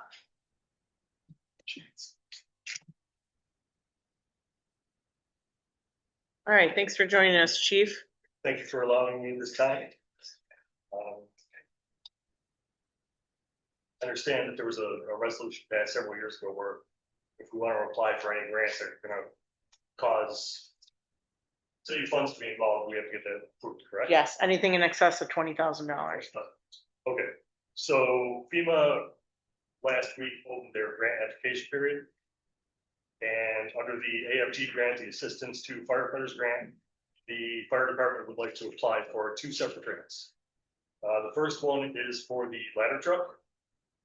It's 19 years old, and given the condition it's in and the time it takes to spec out and have a new ladder truck built, which takes roughly 3 years, we feel it's important to start moving on this sooner rather than later. To apply for the vehicle portion of the AFG grants, there is a maximum of $1 million they can grant us based on our population. So the city would still be on the look for the remainder of that cost. Our latest cost estimate for a ladder truck was $2.2 million. And if pushed it out 6 months, it could be a little bit higher. So obviously a very large cost to the city. I understand it's hard to stand here and ask you that, but getting this grant and getting a ladder truck potentially 1.2, 1.3, as opposed to waiting and not getting a grant, paying 2.4, 2.5. That's why I'm up here bringing this to your attention. I would like to write for that. The other grant package we want to write for will be under the operations and safety portion. And with that, we want to get funds from FEMA to send 3 firefighters to paramedic school, pay for the overtime to backfill their spots while they're in class, roughly 600 hours of clinical and ambulance time they have to go through to pass that. And with that, we want to package for cardiac monitors with that. That estimate altogether is 272,000. The city would be on the hook for 5%, which comes out to, I believe, 18,400. So I'm asking for approval to write both. When's it due? They're due June 22nd, so you've got a little under 3 weeks to put this together. The second proposal, chief, is that included the overtime, that to whatever the heck it was? The second part? Yes. Yeah, so I factored in 400 hours overtime for each of the 3 that we would send to paramedics. I'm shooting high, but I want to make sure that it's minimizing the cost of the city. So the paramedic school portion would be 96 grand, and the cardiac monitors, excuse me, the cardiac monitors are 272. Total is 360. 96 for the course, 1,000. No, the course itself is 5 grand per student. Oh. 15 grand tuition costs. The rest of it would be to cover the overtime costs to backfill while these guys are in school. Did we do a vehicle assessment on the ladder truck? No, I want to go to Colton to do that because most of the issues are not with its roadworthiness. It still drives fine. It's the aerial, the ladder, and the outriggers, which are the beams that extend out and support it. With all the weight you have in that ladder, you need those in top shape to essentially keep tipping over when we're working off one side or another. So Colden Enterprises in the town they handle all the fire portion of the rigs. That hasn't been inspected yet to say it's okay. Not this year, it was last year. But it was okay last year. It's still okay. But anybody, Yes, and that's the reason I'm asking this. I don't want to wait until this ladder truck we have now is unsafe. I want to be proactive, and I understand it's a big cost. But by getting a grant, we can save us as well. For the 3 people that you would send, how do you determine who it is? Union seniority, or how does that work? So a couple of months ago, I had discussions with each individual union member. I kind of asked them what their goals were down the road for training. That's that. Some of them want to go into water rescue or tech rescue, and if there's 3 that said they would want to go to paramedics. And that's basically it. I've seen them work. All 3 are very capable. They would make good paramedics. So that's kind of how I've been. Do any of the 3 have more than 15 years on? No. How many paramedics do we have now? So currently, out of the 28 career members, we have 16 medics, 9 EMTs, and 3 advanced EMTs. Can you give me the number again? Paramedics, 16. And how many advanced, you said? 3 advanced and 9 basic EMTs. That's 28. 28 of you, 28 of you, and there's 16 of them are paramedics. Yes. Love it. Of those 16 paramedics, 9 are officers, again, including myself. So there's always that need through promotion, through retirements, to kind of continue to fill the ranks with paramedics, so we can continue to provide that service. Did you discuss both grant opportunities with the mayor? I did email them. Okay. So just so I asked the fire chief to do this and I told him that I supported it. What I've learned a few things. One is this lead time is 3 to 3.5 years for the ladder truck. So any decision we're making today, you're still looking 3 years, 3.5 years down the road. The other thing that I learned that I didn't know going in was that the ladder truck is now a primary piece of firefighting equipment. It gets stationed out in front of the house. It's not just for rescues or firefighting at the towers at 12 stories, that it actually is a residential firefighting piece of equipment that is necessary. So when the chief approached me and said there's a possibility of $1 million out of 2 million for something we know that we're going to need, and at the very earliest, if we committed tonight with the money, which we're not doing, it's 3.5 years out and the price is escalating every day. The second part, one of the biggest things we promote is the services to this community. And we talk about response times And that, you know, anytime you call for first aid, within 3 minutes, you have a couple paramedics or at least one paramedic at your door, which is something completely unique and really what I think a big selling point to the reason to live in this city. So when both these opportunities came back, I fully supported them, asked him to come in and present it to you because we know we do need your approval to go forward, but he's got 100% of my support. Yeah, I echo the mayor's sentiments as well. On board. Just a question, so is this grant like every year you can apply for it? Yes, so typically it's just already done, Yeah. and usually you get advance notice in January and they open the grant period in February. For whatever reason, the federal government delayed things this year and then just pushed it out on May 19th without any heads up, basically. So we're kind of scrambling to get caught up. And like I said, we have under 3 weeks to write 2 grants. So we need to push forward. Okay, yeah, so like, if you say you got a city committed, does the price of the truck get locked in when you get a quote? So once we were to be approved and the city accepted the grant, we would immediately go to our vendor and say, we want to start the process. So the price wouldn't be locked in now, but at that point, and I should have brought Jason Malley in. He's our assistant chief. He's the head of our apparatus committee. He can speak better to this than I can. And we had discussions with you, I believe, from there. I don't know if it's absolutely locked in. There was some kind of variable. Yeah, it's not. There's a fee that it locks into the consumer price index. And if their price rises more than 15%, they can readjust that, which is kind of crazy when you think about it, that you order a vehicle and they can't deliver it for 3.5 years, but that's what they've written in. The company they've chosen is one of the better ones and the quicker turnaround time. There was another company that they reached out that unless you order 2 fire trucks, they won't even return their calls. So it's really become a monopolized kind of gig. Yeah. But they were very happy with the vendor that they chose and did this, and it's really basically a standard practice. I believe he told us the last 2 times with fire trucks, we haven't had to pay, but that is built in that if some God forbid thing happens like the pandemic again and, you know, prices go through the roof, that they do have a.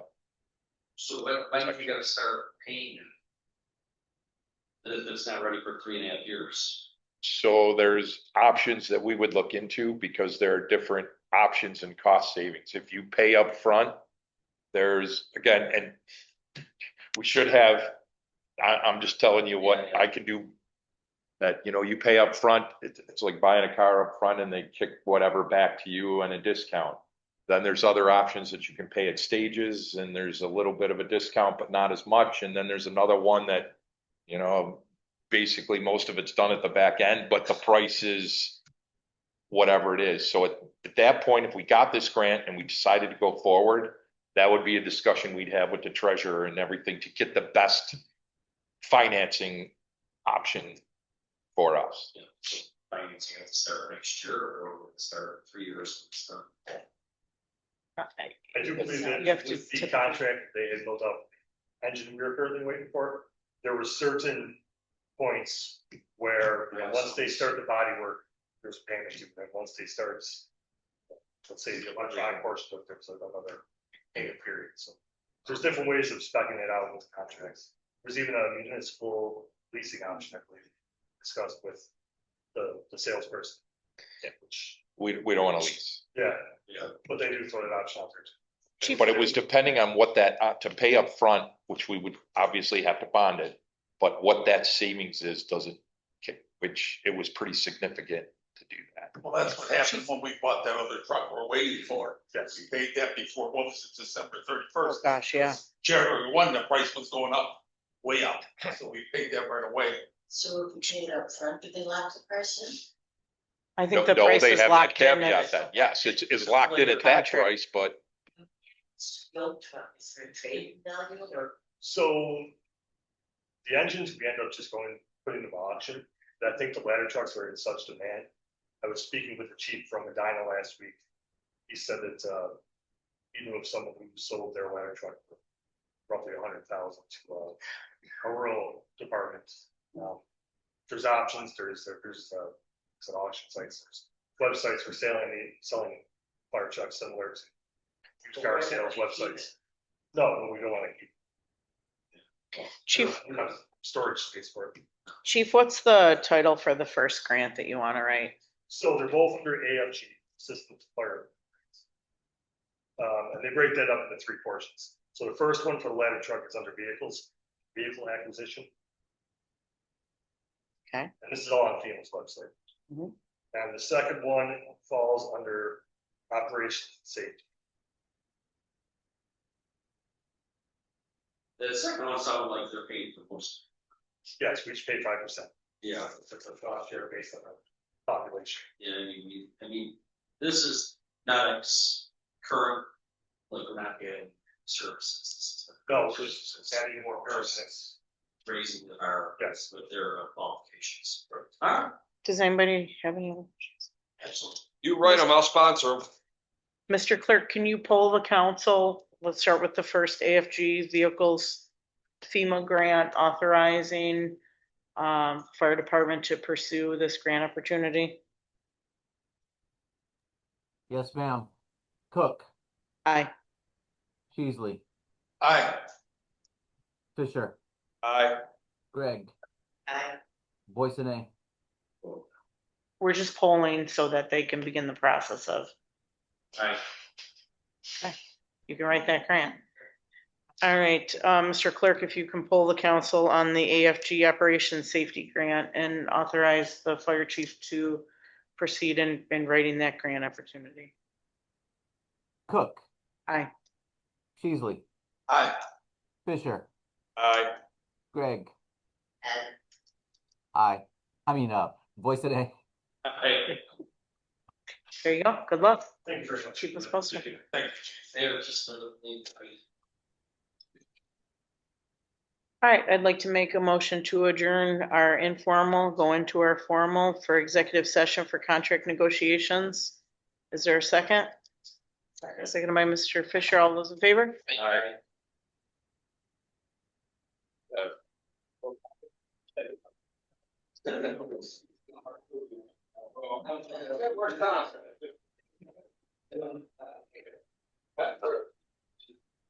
Wow.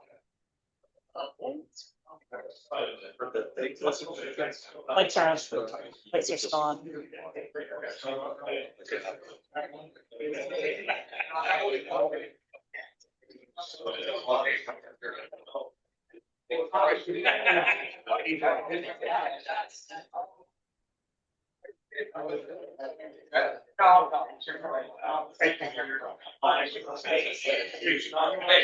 Public hearing, sorry. No, you did fine. You just technically do it. And it's fine. Yeah, I'll leave one. At Saratoga, just was on the land. Go my state. He started tomorrow. So this will break right there today. I was supposed to leave yesterday. Said, I'm gonna take a chance to do. Yeah. So I was not staying in. Everybody else in this.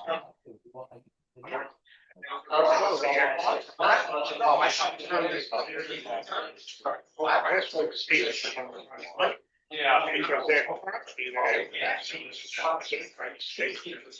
so look at that, that's another property.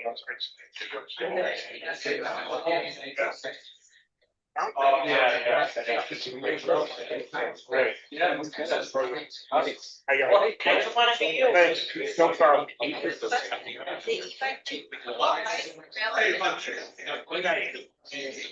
I'll have a piece of property.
Yes, yes. Also, there's that, and also, our operate. So, very recently, we found out this. Right. You know, what's over about that? I had no idea. Oh, yeah. So it's getting a new name. Yes. I'm like, I don't know this over that change. Oh, because when I heard they were changing it, I got a better eyes. So here's what we did. Here's what we did. We put out the original plan for this picture. Okay. Huge. Yeah. And dedication plaque, but they're all wood, you know, whatever. Sure. And, so we looked up this previous picture. Sure. Yeah. First World War II, World War. Really interesting story. Oh, absolutely. Other than the time of the city of There is. California. There is. So it was the thing to do at the time of the dedication. Yes. As a governor. Yes. Said, this is our first national. Yes. World War II. So. And at some point, his son, he was a baby, Yeah. a baby, like when he was Yeah. an adult. I Like have a that. couple things. Yeah. Yeah, yeah, The reason it's struck. Chicken. Looking at this. 26 years old, the year for us. He said. My neck. She said. Oh, wow. Wow. So I'm like, oh shit. Yeah. This is even more. Yeah, it was, yeah. This kid, I don't want to read. Graduated Bristol schools. He's the youngest graduate. Weapons. Full military. Youngest graduate. What? What's his name? Obama, President Obama. Eric. Yeah. Yeah, Eric and Jeremy. He's that dude. Eric is, he's an ultimate, he loves games. And he's been a current. He doesn't get the most people. There's a picture of course. Standing on a crane, third the last thing out. Oh, wow. You don't know where it is, because when they go somewhere, it's just we know. Yeah, yeah, That way, it's like, hey, dark. I don't know. Don't know where he is. I don't know, I think it's a bad, and I don't know how he would cut it. He was with him. Now he's training for people. It's like, but he lost him. He's been on it before. Recently, they was.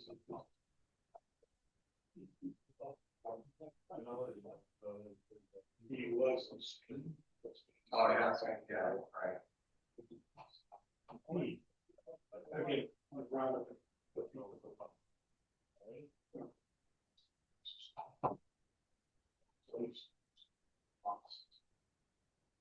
But now he's been. So this whole thing, what we're gonna do, the administration. We'll have a nice. We're gonna create a storyboard for our cold power stuff. We're gonna name the. Outside. Yeah. Yeah. 38 old from where we are right now to everybody about 7 months.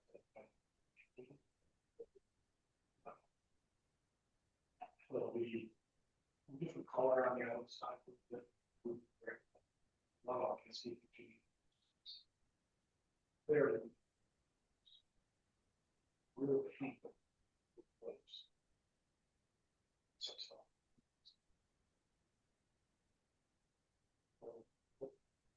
I don't do that. I don't always pull it up. Yeah.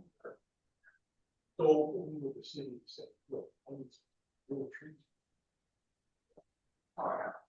We're gonna work with them. It's all great.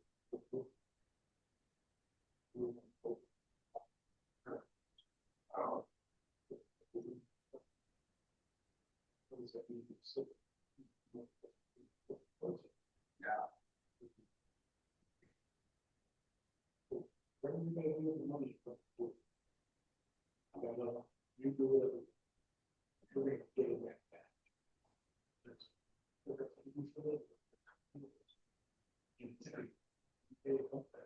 Yeah. Cool. I'm trying to do some things there.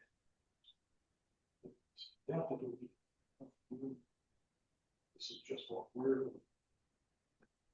The top of the school is they're very concerned about the amount of kids. About how schools would be able to all these kids. That's what I said. We're going from 252 cars to 260. But what will change right now to senior building, so pretty much.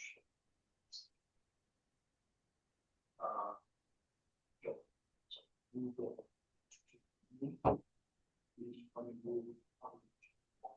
We live in regular.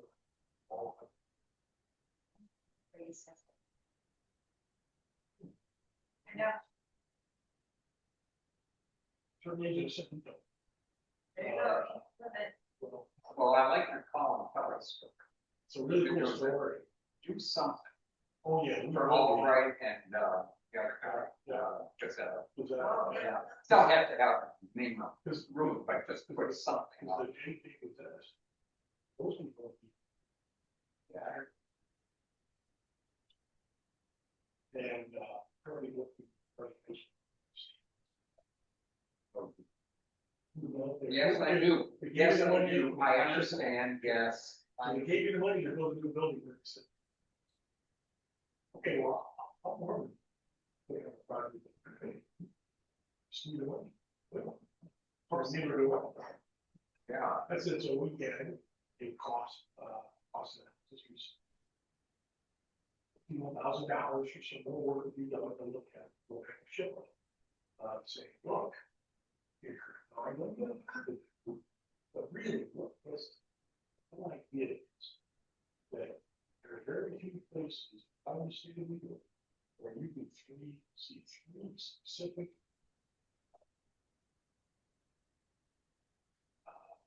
examples of public housing, locals, 60s, 70s. So it's not all in person. Oh, yeah. I understand what you're saying. Yeah. But really, I'm your city story. everybody reads this. So eventually we're gonna, I believe we'll get there. We're gonna say, okay, we gotta do this. Spend money. Because again, we're facing that too with, say, the buildings.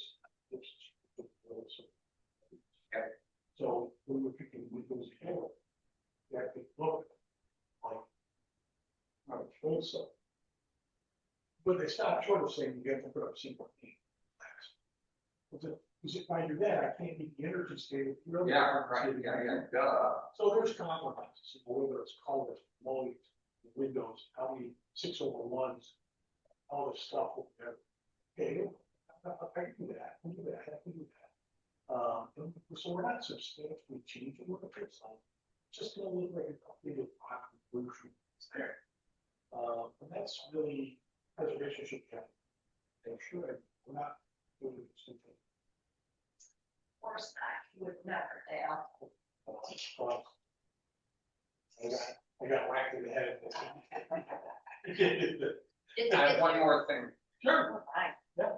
We think, my wife, my dear wife, baby was proud. Her mother's name is Teal. And she thinks she's related to you some way, somehow, maybe like a cousin or second cousin or Absolutely. something. Yeah, Absolutely. My mom was a chief. okay. No, excuse me. Sorry, let's step back. My mom was a Hankins. Okay. And Dorothy Hankinson was Dorothy Teal. Okay. That was my grandma. Okay, So that's how we tied into the Teal thing. okay. Yeah. So it's your grandma. My grandma was It's a Teal, okay. Yeah. Yeah. And baby's mother. So somewhere we're probably Oh, generations. absolutely. beyond, like that. Absolutely. And your family had some down on Fillmore Grocery store. grocery store. My godfather was Dale Teal. Right. That's what I mean. Okay, oh, okay. I got it. Okay. And that was down near Edward and. Fillmore and Cleveland was our Yes, store. Cleveland, yeah. Fillmore, Cleveland. Right, This was right, right, right. when it was a park, and my mom worked for a street house in Denton. Right. So my grandfather for his whole life. Yeah. He was split Hankinson. Okay, yeah, And they for his liver. okay, wow. Teal. Grandfather. And I've been having fun with those street stuff, Oh, yeah. but, Cleveland is full of. Lincoln has got to be, and, you know, Fillmore. Fillmore's, we know is Miller's one. Really don't know about Edward, I have a few people. Don't know, We got the that. other one. Vickers is that- Vickers is the first city park. Really? Yes, Yeah. the first city park of 1903 So, was Vickers. my dad also is. Yes, yes, he was. And they were like, look.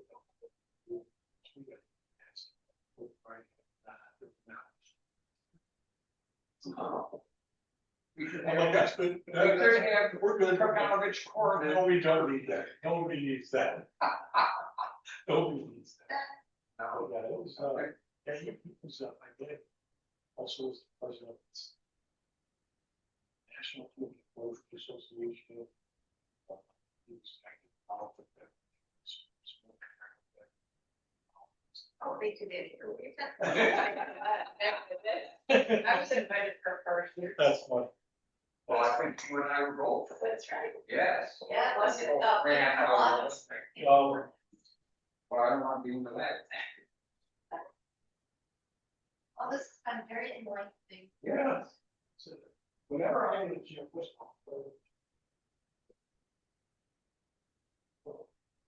I do.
See you later.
This one is out this morning. By me. That's a long story. You got about an hour.